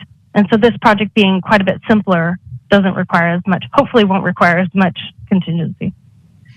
TheThank you, Katie. And my second question is the intersection of Pioneer and East Main, where there's the lane for entrance into the freeway, and there's a right turn lane, that area in there. And I don't recall exactly that, but I do recall a resident kind of bringing this up in the past as far as how safe that area is for people who are trying to get onto the freeway, and people who are trying to make that right turn or travel through eastward on East Main. Is that area kind of being looked at all with any sort of... Yeah, go ahead, sorry. Yes. I failed to mention that when I was talking about the scope. I apologize. So currently, as you cross the 113 on an off ramp, you have 2 lanes that splits into 3 when you have the right turn lane onto Pioneer. And what we will have in the future is actually 3 lanes through there. So we'll be able to, so right now when the traffic is queued up really heavily, you have 2 lanes that carry all of the traffic that's primarily going to I-5. And if you're trying to make that right onto Pioneer, you get stuck in the middle of all of that. So what we will have when the project is complete is we'll have the right-hand lane, so what we would consider the number 3 lane, the one that's closest to the shoulder, will become a dedicated right turn pocket to Pioneer up closer to the 113 on and off ramp. So that picks up sooner, so it allows you to bypass traffic quicker. The second lane will be the freeway only lane, and the third lane will be similar to what it is now, the through, or you might be able to make that right-hand turn. Okay. I think we changed the geometry, so you can't make that right-hand turn anymore. I apologize. And so what that does is it allows us to designate that as a freeway lane sooner without complicating the access to Pioneer. So you'll end up with 3 lanes through there. As soon as you cross over, so as you get in front of Black Bear and McDonald's, it goes back to its current 2-lane configuration. Going beyond the 2 lanes in that area puts us a little ill at ease because crossing 3 lanes of traffic to make a left in or a left out of those businesses becomes a lot more challenging, and it's already an area of interest as far as collisions are concerned. So we didn't want to go beyond that. We believe that the amount of additional queuing or storage for the queue that's available with the 3rd lane over to Pioneer will improve things significantly, as well as the traffic signal improvements for timing. And my other question is the signage. I'm sorry, I have another question now. The signage in that area, will that be clearly defined for vehicles, I guess? Because it seems like currently there seems to be, like, if you're going through onto East past the I-5 entrance, there seems to be some maybe confusion for people and so you said it would happen earlier, but is it going to be visible on the, I guess, aerial viewing, or is it all going to be on the roadway? Both. The signage will be improved, and then in addition to that, we're planning on, the shields that they're placing, the colored shields that they're placing in the travel lanes on the freeways that say, like, it's the Interstate 5 logo. We'll have that placed in the travel lane as well to reinforce the fact that that's the freeway only lane, and then there will be the Pioneer only lane. So that should hopefully help. A lot of times when you have a lot of traffic, people tend to forget to look up at the signs, and so hopefully having it on the ground where people are generally looking will help also as well. Okay, thank you for all your answers. All right, colleagues, additional questions on this item? Councilmember Vega, Pro Tem Vega, sorry. Thank you. Katie, a few questions. So first of all, just a comment I want to echo. To me, when I think about this road, this is the gateway, the entrance to Woodland. So I take a lot of pride, and I appreciate Councilmember Landsberg's effort in having a cleanup out there. I think this is a good way to present us to visitors and our residents with the right foot forward. I have a comment, Katie. You know, I grew up in Napa, I think as some folks may know, and there was an effort from the community. It was a great public-private partnership to build the Napa Valley Vine Trail. And it connected communities in Solano County to northern Napa County. And one of the efforts was to incorporate discussions with the local arts community to really beautify these parks. And the effort was twofold. One, it created a beautiful space, but also it had community input, and also there was some ownership around keeping that bike path clean. So just wanted to encourage, as we get further along with this project, to do something creative, something fun to engage youth in our community and the arts community to beautify this wonderful area. So that's it, Katie. Thank you so much for your time in this presentation. I appreciate it. And one more thing, Mayor Stollard, I just wanted to recognize you and you representing our city with SACOG. As I'm learning about all these projects, just all of the funding that's required, I know that's no easy feat. So I just really would like to recognize you and thank you for advocating for our city and for these projects that would not be a reality without these funds. So thank you. Thank you, Mayor Pro Tem Vega. Really, the staff generates the proposals, but I make little calls here and there, and I visit with staff and kind of hear what we need to be doing and make sure we're doing it. And so I'm grateful for my little opportunities here and there. I want to also mention, by the way, that we just sent Matt Carpenter into retirement. He's been one of our most helpful friends on the staff over there. We wish him well as he goes on. When you have 22 cities and 6 counties all fighting for a limited amount of money, it takes a pretty good negotiator and ambassador to work it all out. And SACOG staff, that's like another 40 people that we never see here at the city of Woodland, but they're back there working for the interests of all the cities and communities in our region. And they want to make sure we all get these things done. But the thing's important to me is that everybody wants everything now. It's normal, but we can't have everything now. If your home needs a new roof and you haven't got the money, you have to wait. You may patch it for a while till you can have the money. Our city is the same way. And I'm really grateful. I might mention at this point that we recently won an award for $5 million towards Matmore's restoration. Councilmember Fernandez and Councilmember Vega, I believe that's very close to your districts, if not in them. And that Matmore Road needs help. And East Oak is part of East Oak is part of East Gum is part of that also. So, you know, this isn't the end. We're on the road, and we've been really diligent in recent years in taking on these tough projects, finding the funding and getting them done. And staff deserves immense credit for what they've been doing. Okay, enough of my editorializing. Rest of my colleagues, anybody want to weigh in? We're spoiled. Councilmember Landsberg, did you want to say anything? No, but I'll make the motion. All right.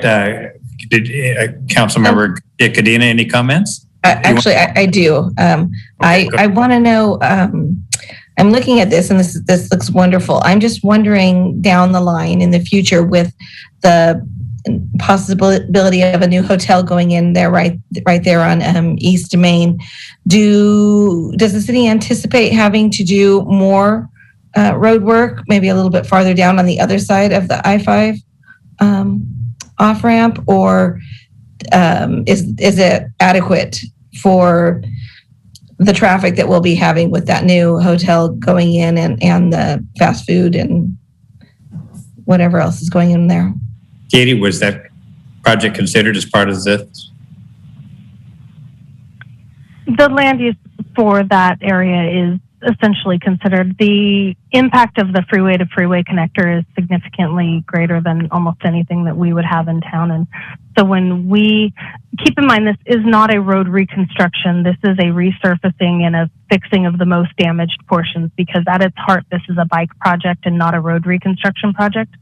So we aren't fixing the road. So the road structure as it is will remain significantly unchanged. This does not negate the need to do work on East Main Street in the future. There's work that's necessary east of the I-5 overcrossing. You can drive down there and you can see where there's failures happening down there too. So this doesn't negate any of that. This will hopefully band-aid it and get us another 10 years out of it.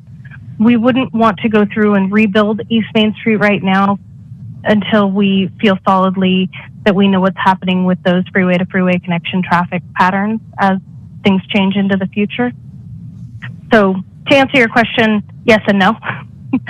There will be potential for the developer who is working on that site as well as another site on East Main Street that needs to install a sewer line to connect their property to the road, to the city sewer system. They may actually not make it in front of our project. We've been working with them, trying to get them to advance their project to stay ahead of us so that they cut the sewer line in before we do the microsurfacing. It may not work out as seamlessly as we had hoped, which will result in the potential for them to come in and cut the road after we've resurfaced it. But keep in mind, again, this isn't a reconstruction, so the impact of that cut is less significant, and they will be held to a moratorium standard, which requires them to resurface the roadway when they're done doing that cut if they don't make it in front of us. So it will be disappointing if they don't make it in front of us and then next season they come in and cut the road up because it feels brand new. But it's not the same as if they cut into, for example, Main Street, which was just finished on the other side. Sure. Okay. Thank you. And I appreciate that the signage will be literally on the road. I think that really helps drivers. I agree with you. People they're not looking up here and they're missing it, especially if they're not familiar with Woodland and how our streets are on that side. So thank you. I appreciate that. Thank you. I also want to say I'm happy to hear that we're going to have better street markings, because it seems like there's a little freeway roulette as one approaches that. People are trying to figure out what lanes they're in, and so they're moving left and right and shifting between the lanes. So rationalizing that will be good. I also want to hitchhike for a moment on Mayor Pro Tem Vega's comment. I've always felt we really miss a bet when we don't beautify the off-ramp and on-ramp areas around I-5. I mean, it's basically weeds all around that area. And I know landscaping projects are very, very expensive. I mean, you can easily spend $300,000 to $500,000 on them. But I think we should be alert to opportunities to improve and enhance the appearance of this major entrance to our city. Art obviously is a wonderful way to do it. Maybe some artists come up with some clever ideas that we can implement that will at least shield some of the what is otherwise rather unattractive landscape. All right, everybody's had a shot. Anybody want one more before we move on to the motion that I think that Councilmember Landsberg was ready to offer? Hearing nothing. Rich? No, good. Look forward to it. I was hoping you'd want to make a motion, Rich. I did. I made the Okay. And the reason is, you and I ride our bicycles down East Street and take our lives in our hands, and I look forward to this getting done. Yeah. I want to add one more comment. This is not what I'd call absolutely a fabulous project. It's a good project. It's correcting problems we have out there. But I mean, the fact that the bike lanes are skinny, we can't have the buffer zone. There, it's only on one side of the street. It only goes halfway to East Street. I mean, there's a lot of shortcomings in this project that we have to live with now for a couple reasons. Basically, what's already on the ground, and also the level of funding available to us. So stay tuned. There's more work to be done here, but sometimes you got to take baby steps before you can go for the home run. Okay, mixing my metaphors. We've got a motion by Councilmember Landsberg. Is there a second? Second by Fernandez. Fernandez. Thank you. Councilmember Fernandez seconds the motion. Any further discussion? Hearing none. Madam Clerk, call the roll, please. Thank you. Mayor Pro Tem Vega? Aye. Councilmember Fernandez? Aye. Councilmember Garcia Cadena? Aye. Councilmember Landsberg? Aye. Mayor Stallard? Aye. Thank you. Thank you, everyone. Thank you, especially Katie, for you and the team for all the work you do at the staff level. Okay. Katie, before I let you go, I forgot to mention when we talked about Gibson, I have a constituent who feels that we should at least do some remediation on potholes at College Street. I just ask that you take that request under consideration, okay? Thank you. We have All right, that so in hand. Thank you. We've completed items 17 and 18, and now for item 19, discussion to approve the issuance of Spring Lake Community Finance District 2004-1 Special Tax Bonds Series 2021. Mr. Manager. Yeah, thank you, Mr. Mayor. I'll do a quick introduction and then hand it off to Kim McKinney, our Administrative Services Director, as well as Ken Deeker with our Bond Counsel to walk you through this item. So this is a subsequent series of bond issuance recommended for the Council's consideration to allow us to issue bonds necessary to reimburse developers in Spring Lake for the next phase of infrastructure improvements as part of the build out of the Spring Lake specific plan area. So I'll have Kim McKinney walk the Council through what this item entails. There's been much discussion and chatter on social media, particularly in Spring Lake, relative to how the issuance of these bonds would affect existing homeowners as well as future homeowners out in Spring Lake. And it's a very complex topic, but one that's very important for the community and particularly the residents out in Spring Lake. So we want to make sure the Council and the community has an opportunity to fully understand what the intentions of these actions are and what options we have moving forward to ensure timely completion of infrastructure in Spring Lake, what that means for the taxpayers out there. So with that, I'll have Ms. McKinney walk the Council through the bond issuance and what that means as we move forward. Welcome, Kim.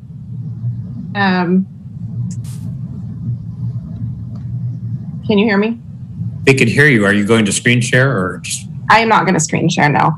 I'm just going to give you a little bit of background information because as the city manager mentioned, there has been a bit of misinformation and miscommunication, particularly among the Spring Lake residents. And so I just want to give a little bit of background about the financing for Spring Lake. And then I'll have Ken Deeker, our municipal advisor, walk you through the details of the bond issue itself.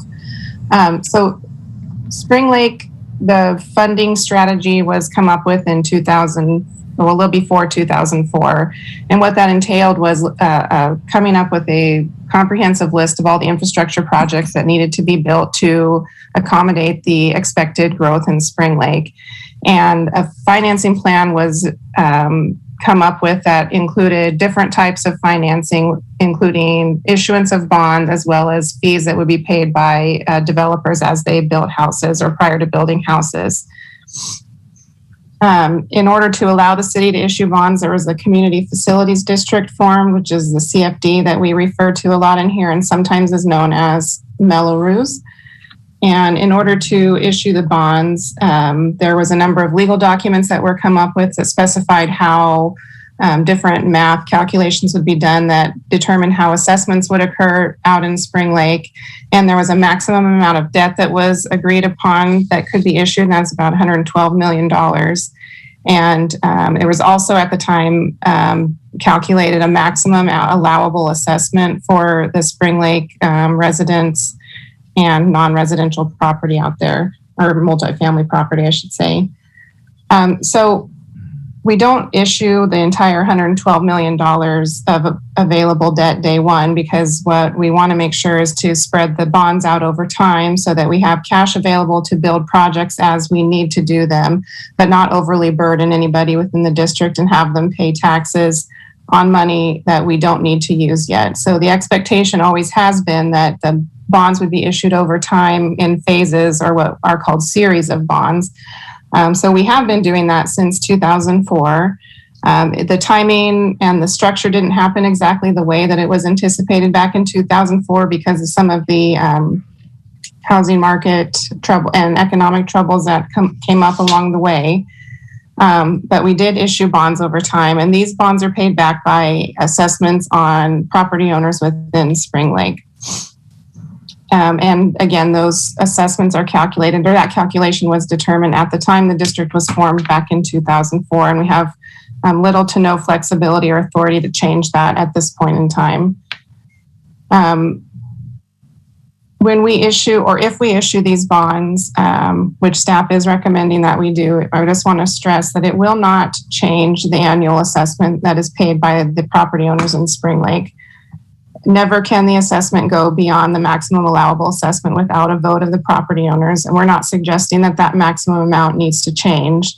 And issuing this debt was calculated or assumed in the maximum allowable assessment back in 2004. We're just now implementing issuance of these series of bonds because we have projects that need to be paid for to allow development to continue in Spring Lake. There is an option for Spring Lake property owners to pay off their Mello-Roos assessment, so they can make a one-time voluntary prepayment. That means they would be excluded from paying the Mello-Roos on an annual basis moving forward. It's not required, it's voluntary, and issuing the debt that we're proposing would increase that prepayment amount, but once again, it will have no impact on the annual assessment paid by the property owners each year. And there has been some questions about what the bond money can be used for. And I just want to stress that it can be used only for the qualifying projects that were come up with back in 2004. And as we move forward, this large capital project list, which is specifically for new construction in Spring Lake, the bond money can't be used to build projects anywhere else in the city. It's not available to be used for ongoing operation and maintenance. So there are restrictions about that money and how it can be used. So I just want to give a little bit of background for you there. I'm going to ask Ken Deeker to walk you through the specifics of this particular bond that we're proposing, and then we'd be happy to answer any questions that you have. Thanks, Ms. McKinney. Can you all hear me? Yes. Yes, Great. Ken. So yeah, Ken Deeker with Del Rio Advisors, the city's municipal advisor. As Ms. McKinney stated, there have been a number of series of bonds issued. The initial series was done in 2004, and those were refunded to lower interest rates in 2013. There were a series of bonds that were issued in 2016, another series of bonds in 2019, and now this proposed series in 2021. We are getting to approach our maximum authorization of bonds of $112,500,000. So after the issuance of these bonds, assuming the council would approve this tonight, there would be about $9 million of additional bonds that could be issued. However, it was never anticipated that we would issue all of the bonds up to the fully authorized amount. It's a very conservative number when it was originally estimated. But again, we're reserving the right to do that only because there could be cost overruns or other projects that come up as the district completes its build out. These proposed bonds would be an estimated $21.6 to $21.1 million, depending on a couple of factors. These would generate $22 million in project funds. And what's amazing about this is that we're looking at an all-in true interest cost, meaning including all fees and charges related to the bond issue of about 3.3%. So it's incredibly inexpensive money in this environment today.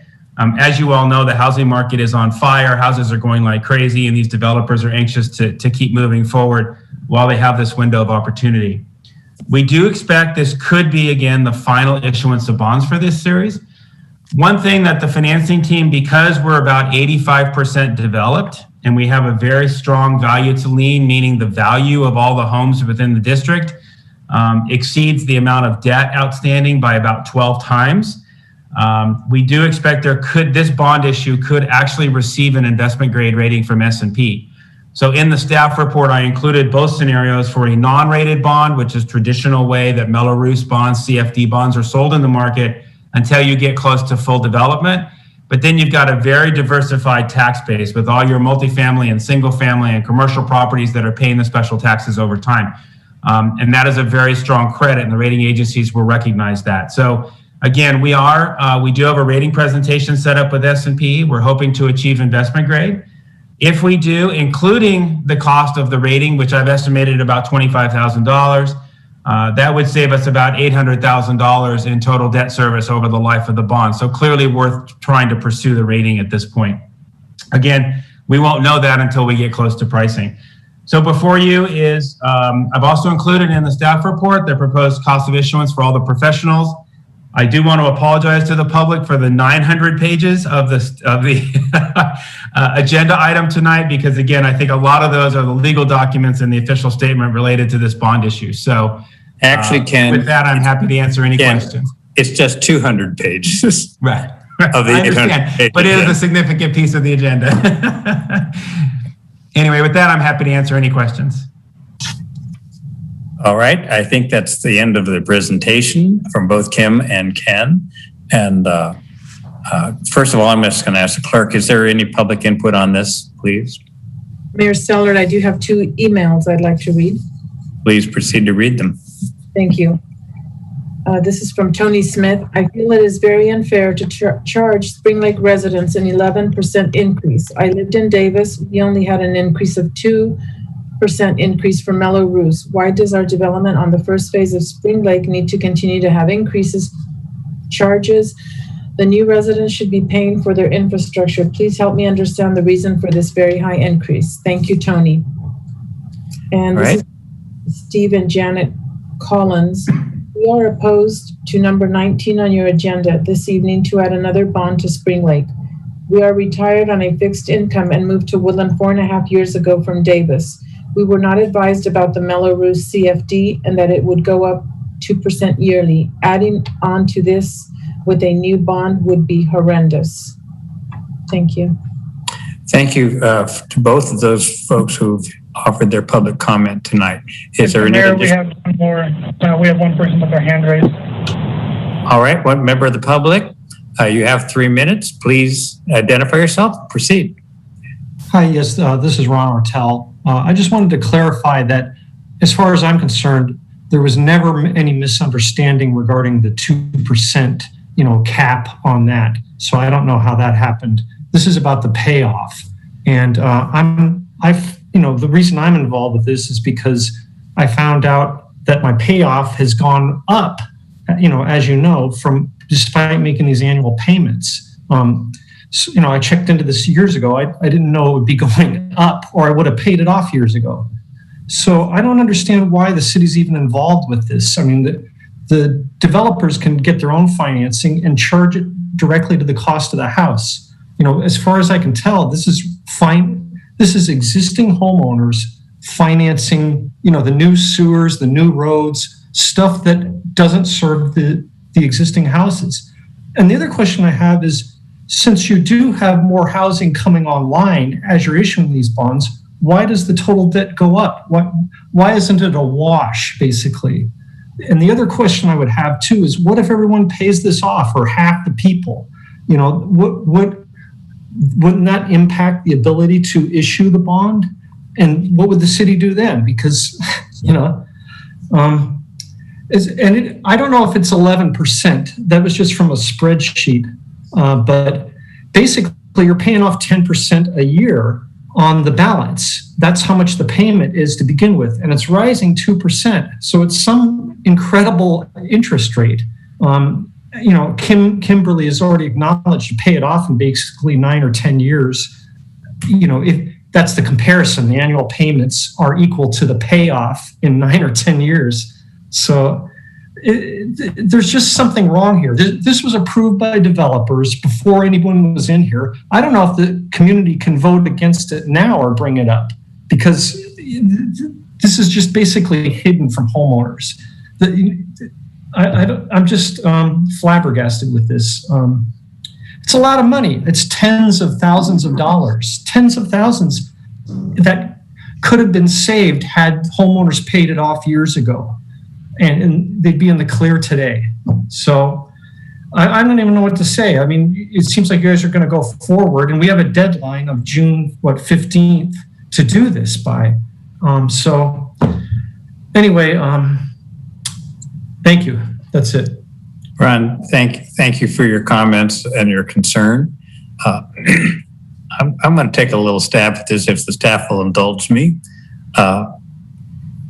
It used to be pre-Prop 13 days that the city put in all the streets and the infrastructure for expansion of the community. I remember that from my youth. But the city doesn't have that anymore, and it costs a lot of money. And that $112 million figure was basically a guesstimate of what it was going to cost to do all the infrastructure for the expansion area. And it isn't just streets, and it isn't just sewers and things like that. It's parks and amenities that go with the project. And so the reason there's multiple bond issues is, you don't want to sell all the bonds at one time and bear the interest cost for money that you're not yet expending. So basically, developers through the years have been putting these benefits in place that will basically benefit future subdivisions and homeowners. So they're entitled to some reimbursement and a sharing of the cost. So anyway, that's what was contemplated at the beginning, and it is in all the real estate documents that's part of the closing of every home out there. That doesn't mean people understand it. I mean, you can see what a single bond issue is tonight, 200 pages. But this is what was approved. There would be no subdivisions out there at all, but for the ability to have this, what's known commonly as Melrose funding. Because when you come into the community, you haven't paid for anything that's already here. The police building, the fire stations, the library, the city hall. I mean, all that's already here. You haven't paid anything towards those things. But correspondingly, the residents who are already here can't be asked to pay for all the things necessary to make your neighborhood a working neighborhood. All that infrastructure has to be paid for. It's done through bonds, and it's done through different flights. So that's my little take on it. And we've got the experts here. Kim, do you want to correct me on any of that or add to it? Ken?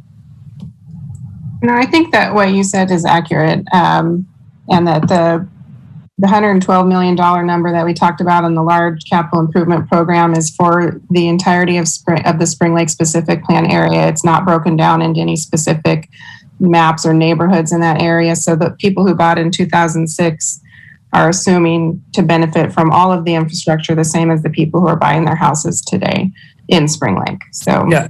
One thing Ron said that I also think requires clarification, that is, yes, we could have added up all the costs for all of this and added it to everybody's house at the front end. And I don't know what it would have cost, an additional 35,000, additional 50,000. I don't know what. But the fact is that would have cut out a lot of people from being able to fund the house. So I look at the Mello-Roos as essentially a second mortgage on the houses out there. And it's basically to have paid for the infrastructure over time.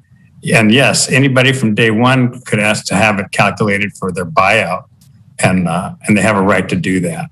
And it's unfortunate that you didn't realize that there would be subsequent bond issuances, but that's all part of the original documentation, development agreement, and the like. It was part of the subdivision and should have been disclosed to you at the time you purchased your home. All right, council members, your turn. Comments? Council Member Fernandez.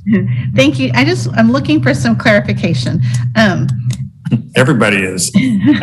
And I realize that there is some concern with the Spring Lake residents feeling that they're paying for amenities that they're not necessarily using.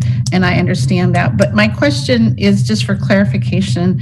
And maybe I misunderstood it, but it is just a 2% COLA that is kind of done on a yearly basis. Is that correct or not correct? That's correct. So when the district was formed, there's language that says the maximum annual assessment will increase or shall increase by 2% a year. So the maximum amount will go up by 2% every year through the life of the Mello-Roos assessment. We don't necessarily have to assess that maximum amount every year. And there will likely be a time where we don't need to assess that maximum amount, but for now we do need to assess that in order to meet the debt service obligations that we have. Okay, and then my second question is, there was a mention earlier by a resident about the and you mentioned also the one-time prepayment option that exists. So does that vary by homeowner as to when they purchase the home? Is it the value of the home? How is that prepayment option determined? Is it by the city? Is it by the developer? So we have again, back when the district was formed in 2004, there's a very specific mathematical calculation that's done, and doesn't have anything to do with the value of the house. What it is based on is the zoning of the house.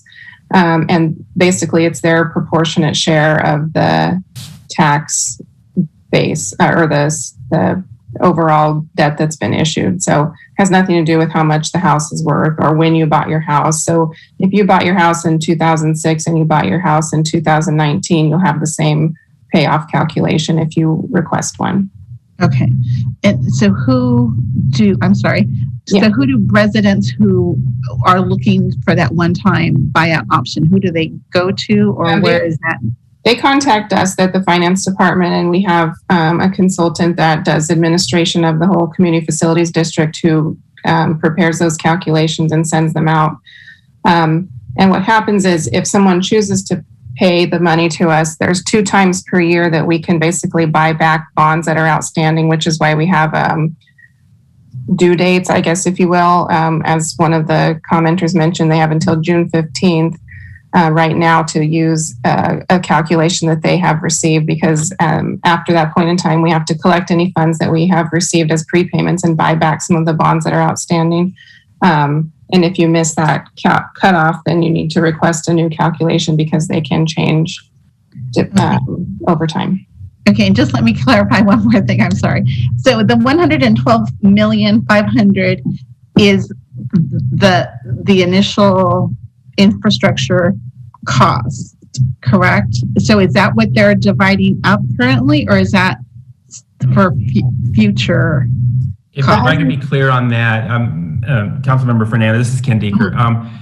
The $112,500,000, that was the maximum amount of bonds that could be issued. Okay. And that was designed to basically allow a special tax that would fit within certain parameters so that the marketing of the homes could be done. So for example, a total tax rate of like 1.75%, which includes your ad valorem taxes, plus any special taxes or assessments that are on your property tax bill, plus the repayment of general obligation bonds for local school districts.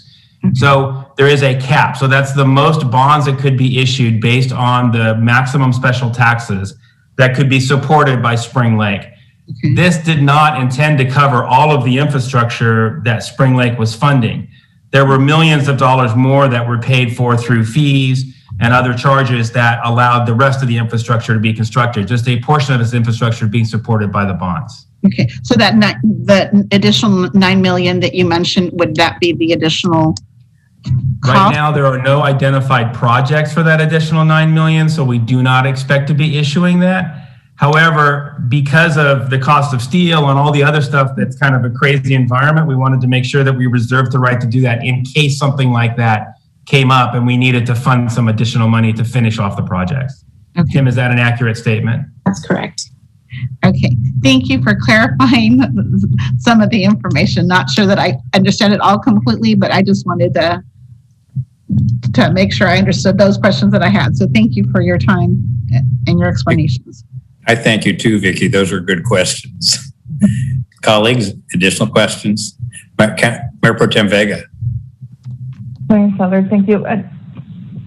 Ken, were you going to say something? City Manager Ken? Yeah, I mean, I just was going to ask Kim or Ken to clarify two things. One, the $112 million in max debt that we're talking about in the context of this CFD does not include any park improvements out there. Those are funded through park impact fees that are paid by the developers at the time that they pull their permits. Since parks is a very pointed topic of interest in Spring Lake, I just wanted to make that clarifying point. Thank you, Ken. Yeah, and that extends to the sports park as well. So this CFD does not relate to contributions of Spring Lake to the sports park maintenance. This is just for reimbursement for backbone infrastructure pieces in Spring Lake. And then secondly, maybe if Kim could clarify one more time how the payoff amount changes over time as new bonds are issued. If I'm a homeowner out in Spring Lake and, I paid off back in 2006 when I first bought my home versus, somebody looking to pay off now, how does a formula factor in the issuance of subsequent bond series? Yeah, so the formula that was determined when the district was formed has a specified formula that you go through, and one of the items included in that formula is the cost of what the terminology is future facilities, which is basically any additional projects that would be funded by future bond sales. So one of the factors that affects the overall calculation is the expected or anticipated issuance of additional debt.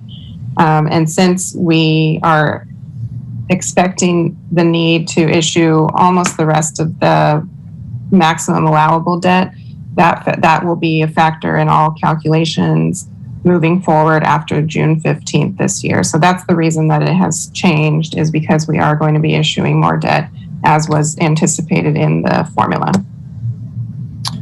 But if one had paid off back in 2006, 2007. Yeah, once you pay off, you're out. You don't participate in any way anymore in the future. Because it's already factored in some future anticipated max bond issuance, correct? Right. When we do each bond issuance, we look at the number of units that are available to pay the special tax. So anybody who has prepaid would not factor into that calculation, and we wouldn't expect any revenue from those properties when we're issuing bonds. Okay. Mayor Pro Tem Vega, those were the two questions I was hoping to get some clarity on. So, Thank you. All right, Mayor Sellers, thank you so much. Kim and Ken, thank you. Bear with me. This is a topic that is very much a concern for my constituents. So I have a series of questions and look forward to getting some resolution on some of these or answers. There's one question that came through that I'm going to read. This is from Paula Ann Anderson.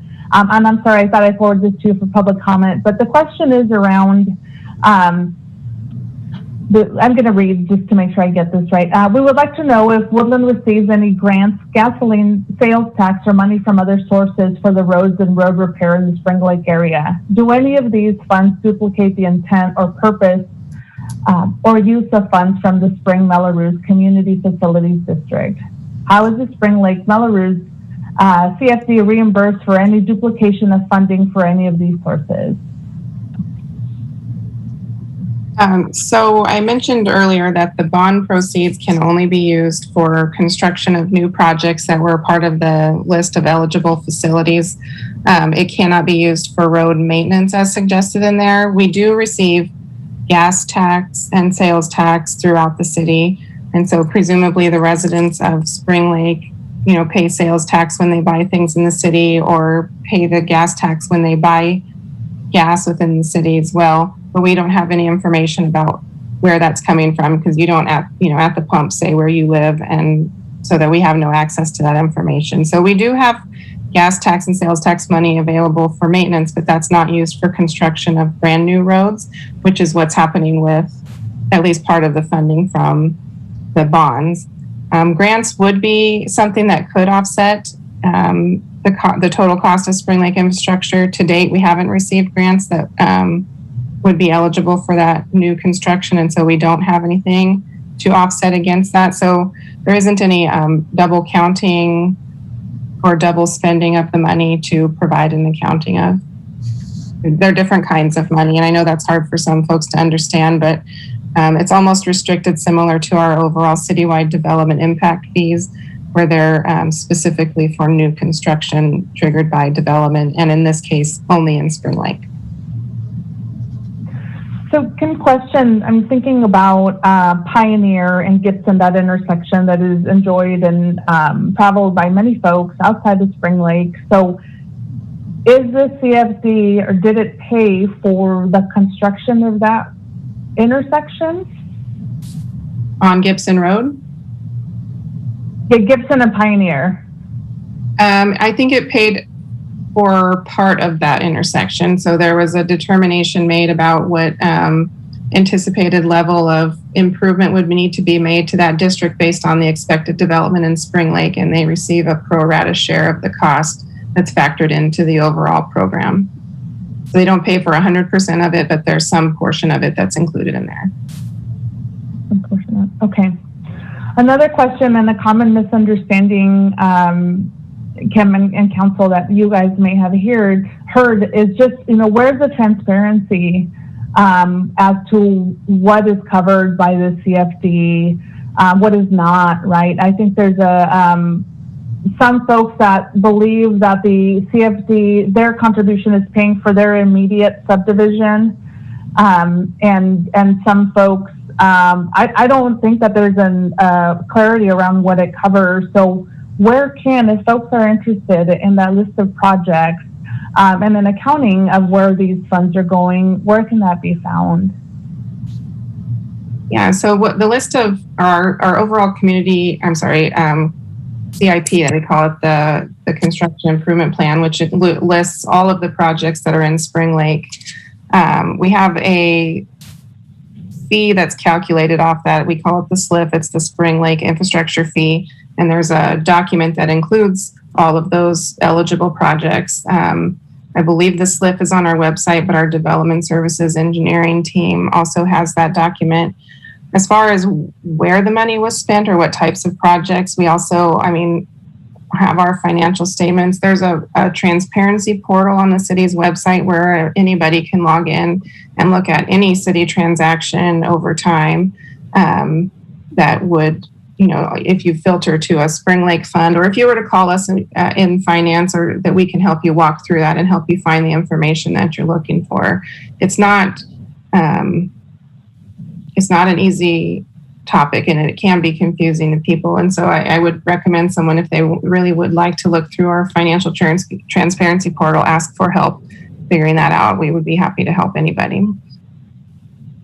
And council member, this is Ken Deeker. If I may just expand on just a little bit. These bonds are being sold as tax exempt obligations.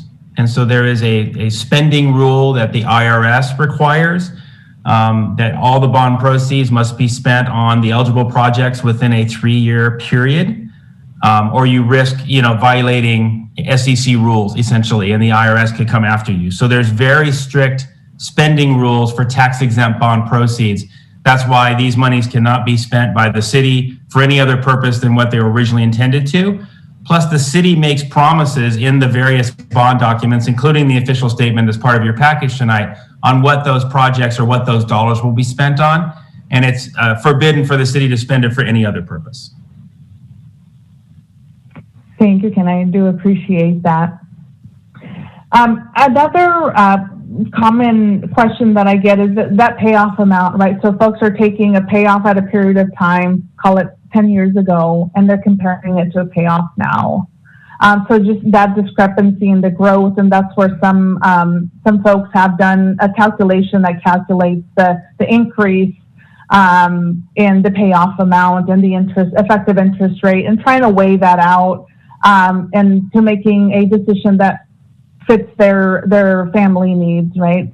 How can we support them, Kim and Ken, both Kens, as folks are looking to make a decision, a very personal financial decision, and God bless folks that are able to be in this situation to determine if paying off is the right thing. I know there's a lot of chatter just around folks thinking they have to pay it off. Just confirming that's not the case, right? Folks don't have to come up with thousands of dollars to pay this off. Is that correct? They're absolutely true. No, the prepayment is 100% voluntary. You do not have to prepay your assessment. You can continue to pay the annual amount that will show up on your property tax bill. And so issuing any additional debt won't change that at all. Your amount will go up 2% a year until we don't need to collect it. So I know it seems like a panic about we have to pay this off or else I'm going to have to pay, this 11% number that's shown up. My costs are going to go up 11%, or I have to pay these extra thousands of dollars a year is absolutely not true. And as far as how we support them about their payoff, because there are a number of factors that go into whether it's a, good idea to do that or not that's a very personal decision. As you mentioned, it depends on, how long you think you're going to own the house, what other things you might do with your money instead of paying this off. And so we try to provide as much information as we can to help understand and, allow you the choice to pay off. But as far as providing advice, we kind of try to not do that because we don't know everybody's personal situation and don't want to have somebody rely on us without, all the information that we might need. Yeah, no, and I respect that, and I think certainly being financial advisors is not something that I would hope we would do. It's a personal decision. Now, with that said, I do think that it's important that we provide folks who are paying this assessment the information that they need. And just from what I'm understanding, there's just different levels of understanding or misunderstanding. Sometimes it's misinformation that's out there about these bonds. How do we communicate with our taxpayers that have this assessment?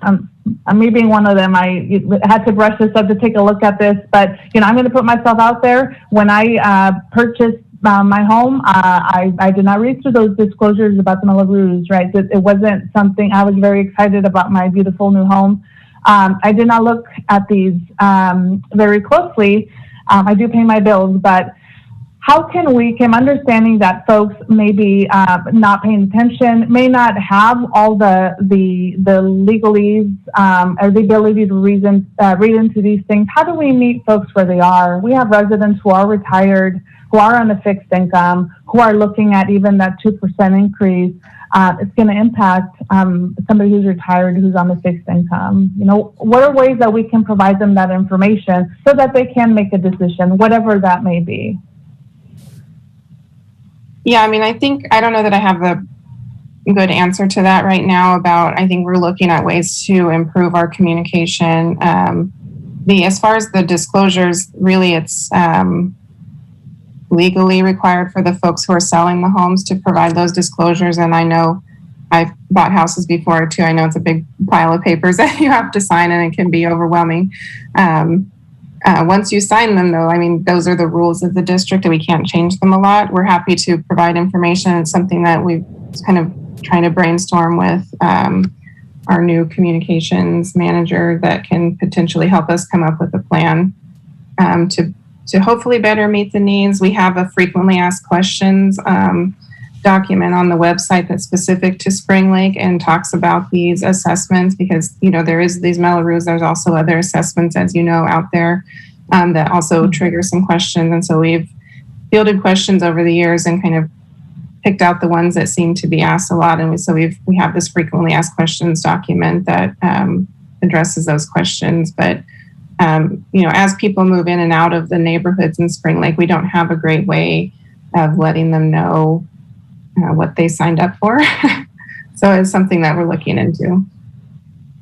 Yeah, and I'm just wondering if maybe there's something with this tax statement and insert in there, and I don't know if that's possible, but that comes to our homes. I don't know when exactly I got this, but clearly I got it, and I maybe there's an opportunity to include some inserts in there. I do realize that we're doing some education here. But it's where we are. We got to meet our residents where we are, and I also would like for us to be creative in the way we communicate with our residents. Particularly in Spring Lake, there's a lot going on out here. We have a lot of exciting things going on. It's important.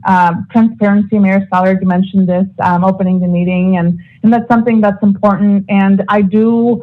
I've spent some time looking at the frequently asked questions for Spring Lake. I appreciate that being maintained. I think it needs to be easily accessible for folks to understand. And I think we owe it to our taxpayers to continue to respond to their sometimes very specific and personal questions around this issue that, again, it is a big deal and it's a big financial impact.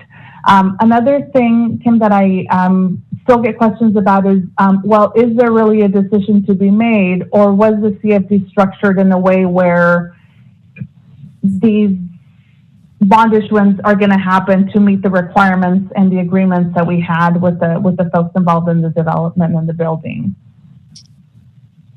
Yeah, we have agreements with the developers who are putting in the infrastructure and building the projects that they will get paid back.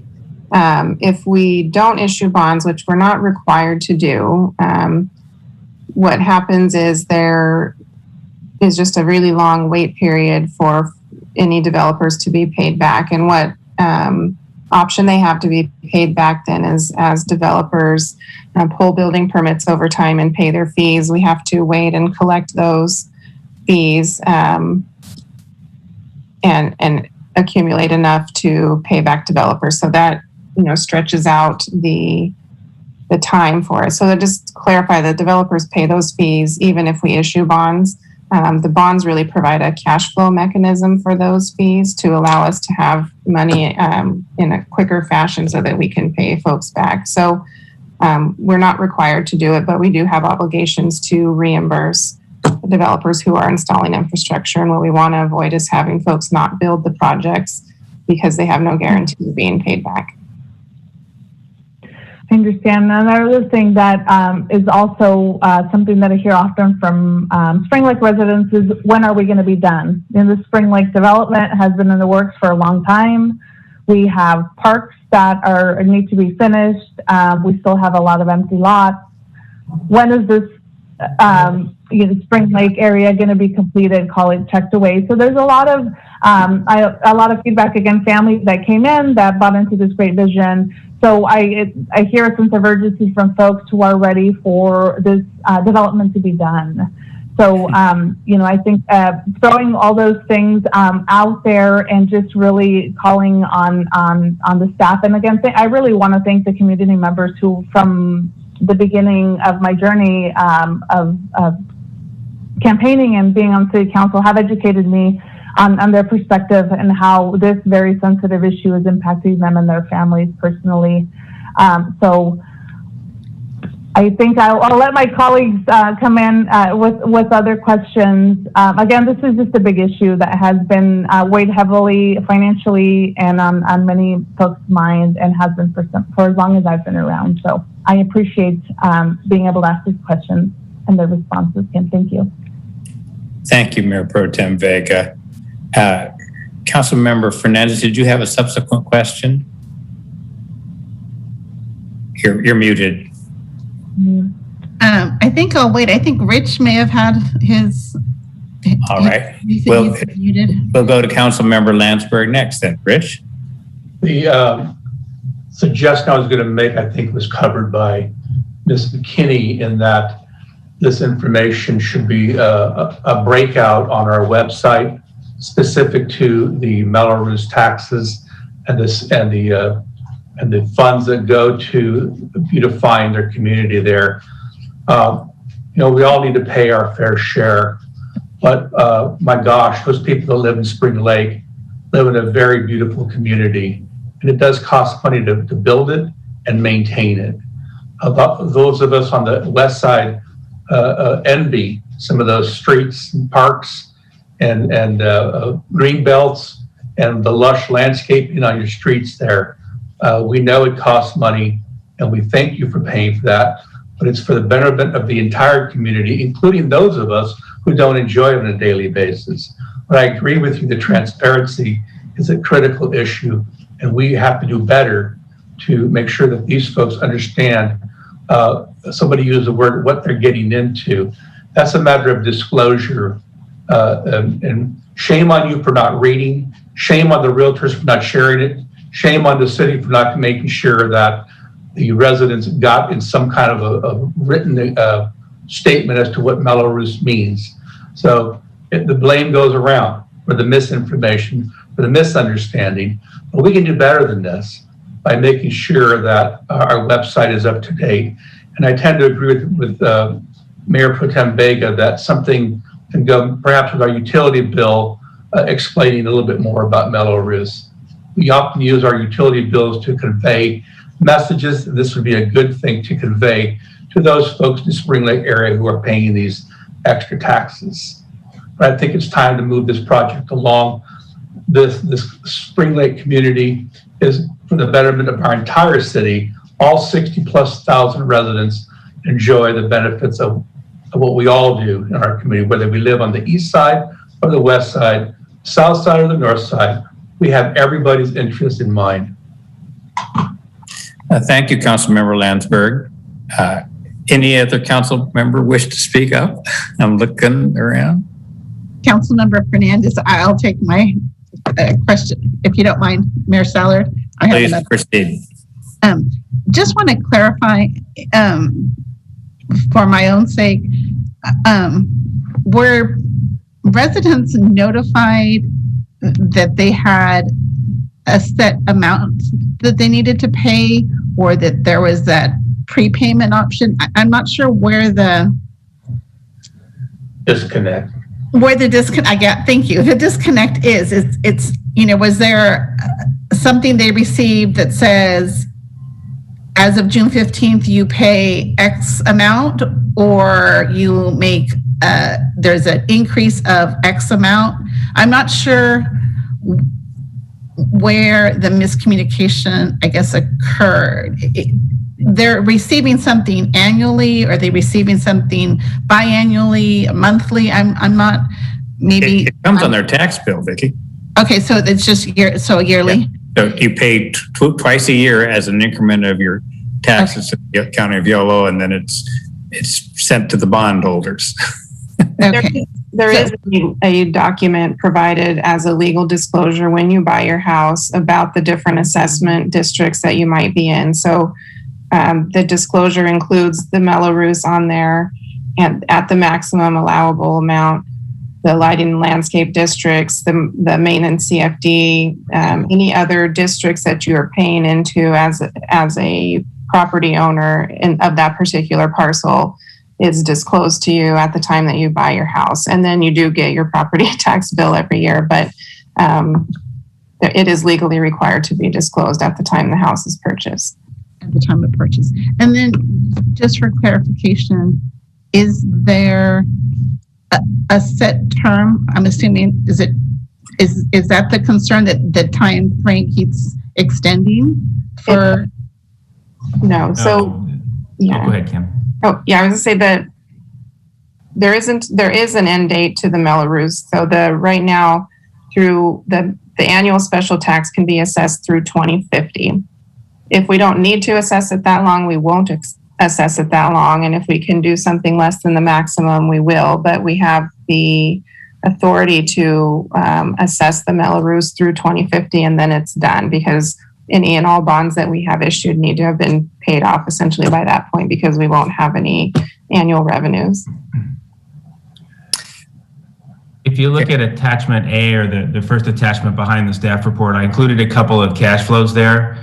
And that just shows that the total developed taxes coming from special taxes from developed properties, and shows the debt service on all the various bonds. So after this bond is issued, debt service will level off beginning in 2032 or 33, and then begins to drop off in 2043 for the last several years. So there's a column labeled total bonds debt service.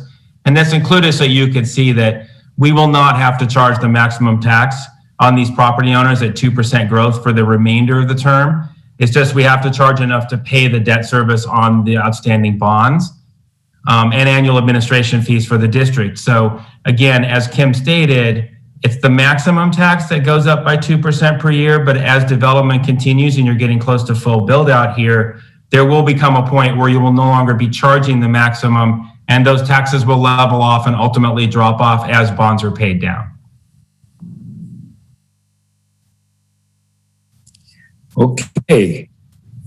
You know, whatever inevitably happens in a discussion like this is everybody's eyes start to glaze over, not just from fatigue, but from it's a bit bewildering. It is not a simple subject area. Thank you, colleagues, for your patience, and staff for your careful explanations. We've heard from the public. We've heard from our council. Is there anything remaining steps before we proceed to consider action on this? Well, Mayor Stallard, before you guys move on to a motion potentially, I just want to acknowledge we've heard the challenge that getting information out to residents in Spring Lake is of utmost interest to the council to ensure that they're fully informed and aware of what the obligations and opportunities are for them to get access to information relative to their tax assessments out there. So elevating where you can find that on the website, I think there's plenty of room for improvement there, making it more easily accessible on the website, but then being creative around how we can push out information to residents in Spring Lake through utility bills, tax bills, social media, our upcoming park input sessions that we'll be having with the community. We'll make sure that we have this information at the ready, so when people have these questions, we can speak informed to them. So just want to share that, I heard that loud and clear, and we'll work with staff to elevate how we can provide this information to the residents of Spring Lake. I think it would be helpful to perhaps develop a few one-page case studies. If you want to pay off your Mello-Roos, and you're in this category of home, because there's 4 different categories, I believe, this is what your settlement obligation would be as of this particular date. I also think it's important for people to realize that we're getting very favorable prices on the bonds. I think Ken mentioned 3%. And so in other words, you're only saving 3% interest, putting out that cash, and you're saving 3% interest. Maybe better to hold your cash. The stock market's doing 11% so far this year. So, people who are fiscally astute might want to consider their options. They might even want to take a case statement, for example, to a financial advisor and ask for independent advice, because everybody's family situation, as was said earlier, is unique, and it requires a careful analysis. All right, I think we've covered it. Kenny, you're concluded? Yes. All right, council, it's in our laps now. What is your pleasure? Mayor Stallard, I have a question. Okay. If we don't make a motion today, what happens?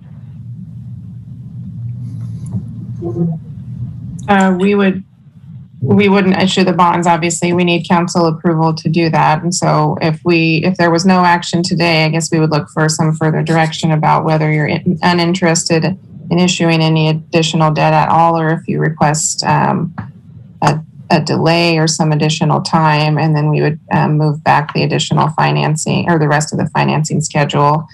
And the interest rates that we've quoted here obviously would be subject to change according to how the market performs during whatever delay period we had. So it could be more expensive to issue the debt later if we chose to do that.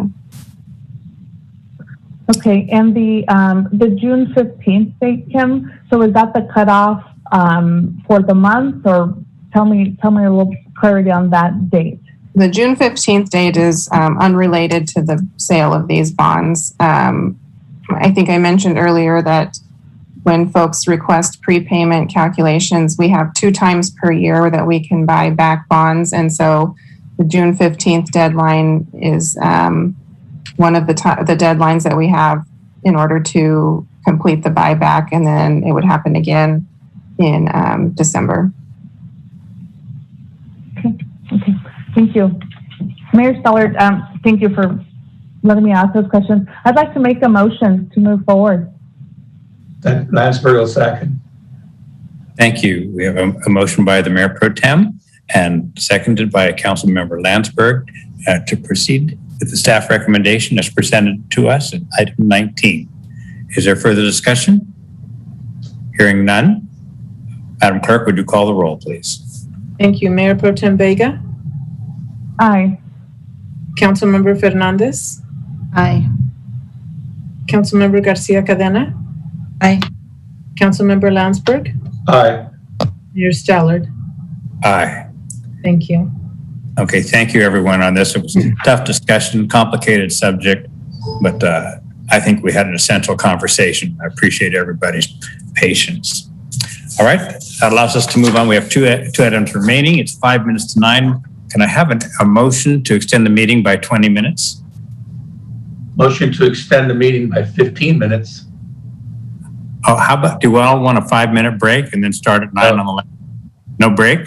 Okay, 15 minutes takes us to 9:10. Is there a second to Councilmember Lambertsburg's motion? I'll second. Mayor Pro Tem seconds. Madam Clerk, call the roll. Thank you. Mayor Pro Tem Vega, Aye. Aye, sorry, I was on mute. thank you. Councilmember Fernandez, Aye. Councilmember Garcia Cadena, Aye. Councilmember Landsberg. Aye, but the motion was to extend to 9:15, Mr. Mayor. Oh, thank you. Thank you for the clarification. All right. Mayor Stallard. Aye. I think we all understand and accept the clarification. So we now have 20 more minutes to do the 2 remaining items. Mr. Manager, with your indulgence, I'm going to try to go quickly on item 20. This came to the council some years ago. I actually opposed it at the time, feeling it was better to have all these items come to us. But you realize how much business we have to do every week. We have to give our staff additional authority. What's in this motion is typical of what's happening throughout the region. You give your city manager more authority. Currently, he has a $50,000 limit. This would take him to $100,000. The only clarification I would require is that it's understood that everything has to come from an adopted budget. So we vote on these monies when we adopt the budget, but staff has certain discretion to operate. There's a number of levels. So, Mr. Manager, do you want to add to that before we go to council discussion? Yeah, I would just add that, it's been a while since the council's made adjustments to the authority that city manager has to award contracts or enter into contract services. Obviously, much has changed in the market over the course of the last 7 years when substantial changes were last made to the purchasing ordinance. So this does allow us to sort of keep up with the pace of inflation around some of these contracts. And I do want to reiterate the mayor's comment about, this does not give the city manager additional authority to make expenditures outside of the approved budget. These are only for expenditures that the council has already incorporated into the annual budget or had as part of budget amendments. So it does not allow for authority for expenditure outside that. So with that, I'll turn it back to the council for consideration and discussion. Madam Clerk, is there any member of the public who wishes to comment on item 20? No one. All right, council members, any of you have additional questions for clarification on this? I'm seeing a no. Anybody? Then I would entertain a motion to adopt the recommendation. Okay, council member Tania Garcia Cadena makes the motion. Second? I'll second it, Mayor Stallard. Mayor Pro Tem seconds the motion. Further discussion? Hearing none, Madam Clerk, call the roll, please, on item 20. Thank you. Mayor Pro Tem Vega. Aye. Councilmember Fernandez. Aye. Councilmember Garcia Cadena. Aye. Councilmember Landsberg. Aye. Mayor Stallard. Aye. Thank you, colleagues, and thank you, Ken, for bringing that to us. Okay, we're for the final item of the evening is the redistricting process following release of the 2020 census. City Manager Hyatt, want to report? Certainly. So this item follows up from the May 4th discussion that the council had where we outlined what the options were before the council for outlining a process to evaluate and ultimately adopt a redistricting map once we get the federal census data anticipated in September of this year.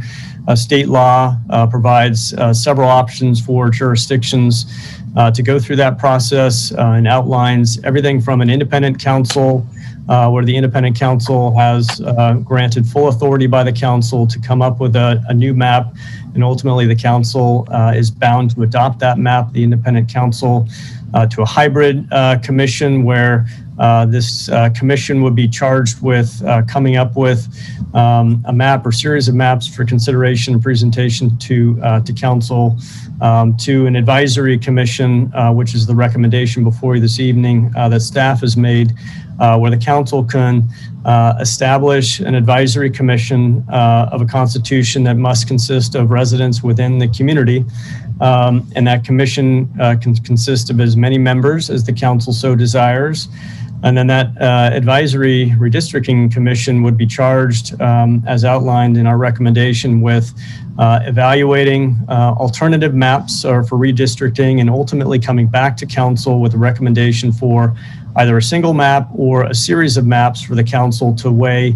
And ultimately the council would have the decision for adopting one of those maps or the recommended map of the advisory commission, or could potentially even make some adjustments to the map at your discretion, or send back to the committee consideration for some refinements before taking final action.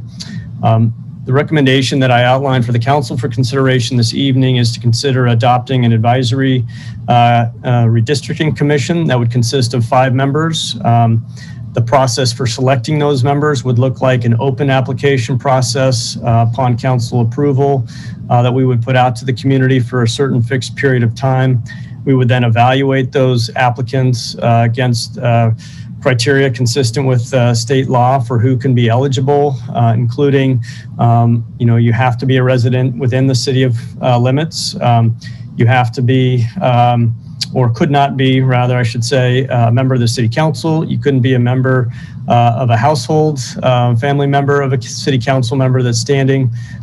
You can also consider constraints around serving as a paid member of a campaign of a council member. We would outline those criteria in the application, then vet the applications, bring back to the council a list of qualified applicants for consideration.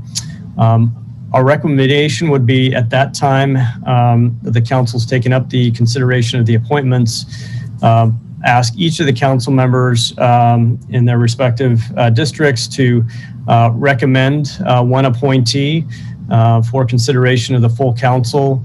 Those would not be automatic appointments by those individual council members, but added into a final sort of action by the council to appoint the 5 members. The council could, if you desire, expand the composition of that commission beyond just 5 members. Obvious intention with the 5 was to have 1 representative from each district, so you don't have an imbalance of more than 1 representative on the advisory commission from a district. But if the council wanted to pursue having maybe 2 at-large positions, those 2 at-large committee members would have to be residents within the community, but ultimately could be considered by the council for representation. Maybe that's not included within the first 5 appointees. So there is certainly flexibility should the council want to expand the composition of the committee. To do that, you can either give that direction this evening and we can amend the resolution that's before you. We can also defer that decision after you receive the applications, and at the next meeting, pass a resolution to expand the composition beyond just the 5. So outlined in the staff report, once the advisory redistricting commission, if that is the direction the council goes, gets established, they will be given a very fixed amount of time and a process to come back to council with a redistricting map or a series of maps. And then the council will be obligated to hold a series of public hearings before finally adopting a map. And so that process is outlined in more detail in the staff report. Happy to get into that in more detail. But ultimately, at the end of the day, what we will need to do is position the council to have action to adopt a new district map by the April 17, 2022 timeframe. So I'll conclude my remarks at that point, give the council now 11 minutes to deliberate. And if need so, I want to iterate that, tonight, is not the last time you can discuss this. If you need more time, we can certainly bring it back on June 15th to provide additional information and allow us to move forward. So I do want to remove a little bit of that pressure to make a decision tonight if you're not quite ready. Okay, everybody, how y'all feeling? Tired. I'll give some comments if you want. If you don't want, you can speak up first. Mr. Mayor, I think that the 5 members is sufficient for this process, since the process doesn't have to be reinvented. It's a matter of gathering the data from the Yolo County Elections Office and sorting out the numbers as to where the voters lie in the community, and simply making up new boundaries for the districts. I would like to see that the persons appointed to this ad hoc committee live in their district a little bit of time and not just recently moved there. I'd like to see at least a couple of years living in the district as one of the requirements, somebody that knows their district over the last couple of years. Thank you, Mr. Landsberg. Anyone else want to weigh in? Mayor Pro Tem Vega? Yeah, so just want to add in, Mayor Stallard, I'd like to echo having some time of length of residence as a requirement. I think that's important, and understanding the dynamics of the district. But I also wanted to add to my council colleagues just around having an at-large member to bring that holistic view. I think there's value in that, and having that from that perspective. Now, as I'm saying that, I'm thinking, well, maybe that is redundant because the at-large member has to live within one of the 5 districts, right? So would that create just an additional, Rich, so I'm seeing you shake your head. Yeah, as I was saying that, I'm like, well, wait a minute, they have to live within it. So now with that said, then I actually want to take that back then, because then that would mean a district would have more representation than the other, and I don't think that should be the case. So if they follow the route that was taken last time, Ms. Vega, there's also voting, so you can't have the same an even number. It would have to be an odd number to break a tie. Okay. Fair enough. Yeah, and I support the number 5 as well. Having a representative from each district seems like the easiest way to accomplish what it is that we're hoping to get accomplished. Vicki, you look like you're ready to speak. Yeah, thank you. I'd like to just reiterate what I mentioned in my initial comment. I still am in favor of the most impartial group of individuals who would.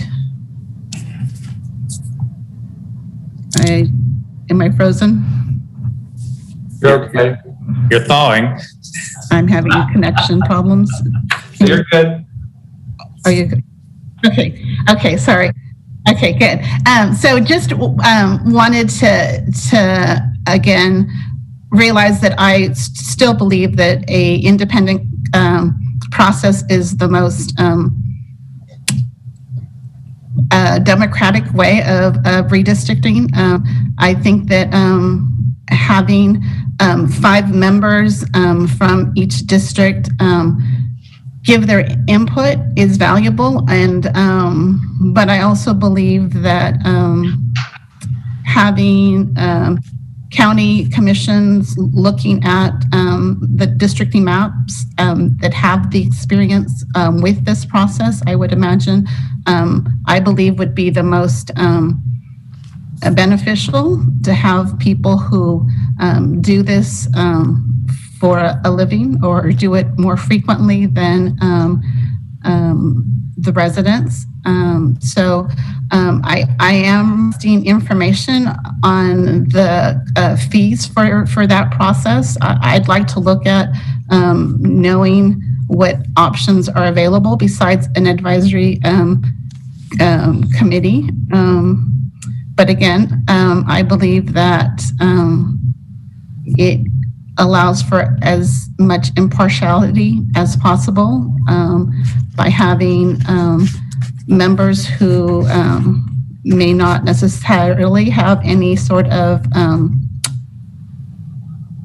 benefit from the districting maps that occur. And I realize that those individuals who are on that committee would not be allowed to run for any elected office for the following 5 years. But just want to make note that I still believe an independent commission would be the most impartial and transparent way to provide for redistricting. Thank you, Councilmember Fernandez.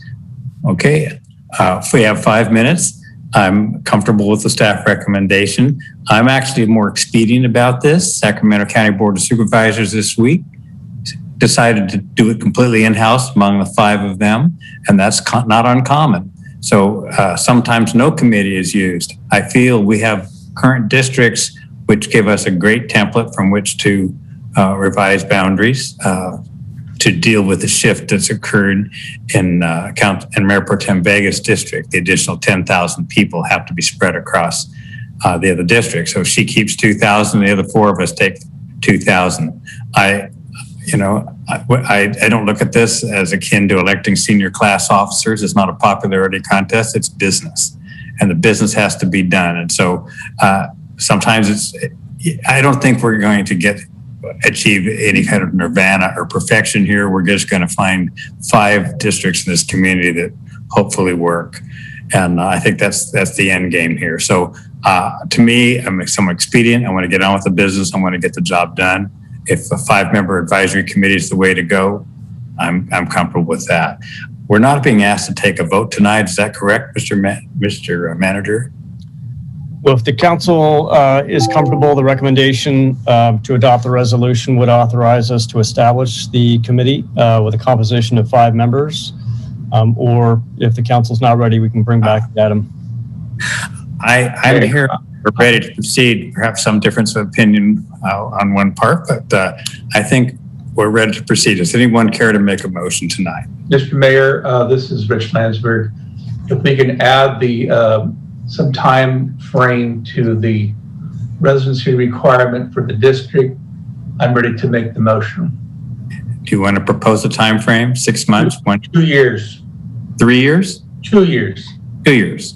Okay, so your motion is to adopt the staff recommendation for a 5-member commission, advisory commission, one appointed by each of us, each member who must have resided in the respective district for a period of 2 years minimum.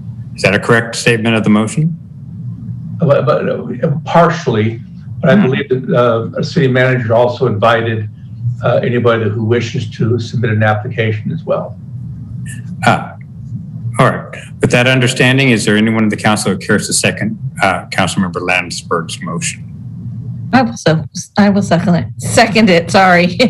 All right. So Councilmember Garcia Cadena seconds Councilmember Landsberg's motion.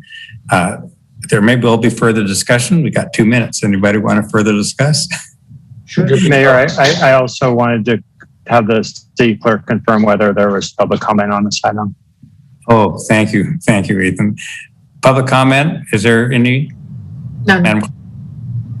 Okay, call the roll. We got 30 seconds. Thank you. Mayor Pro Tem Vega, Aye. Councilmember Fernandez,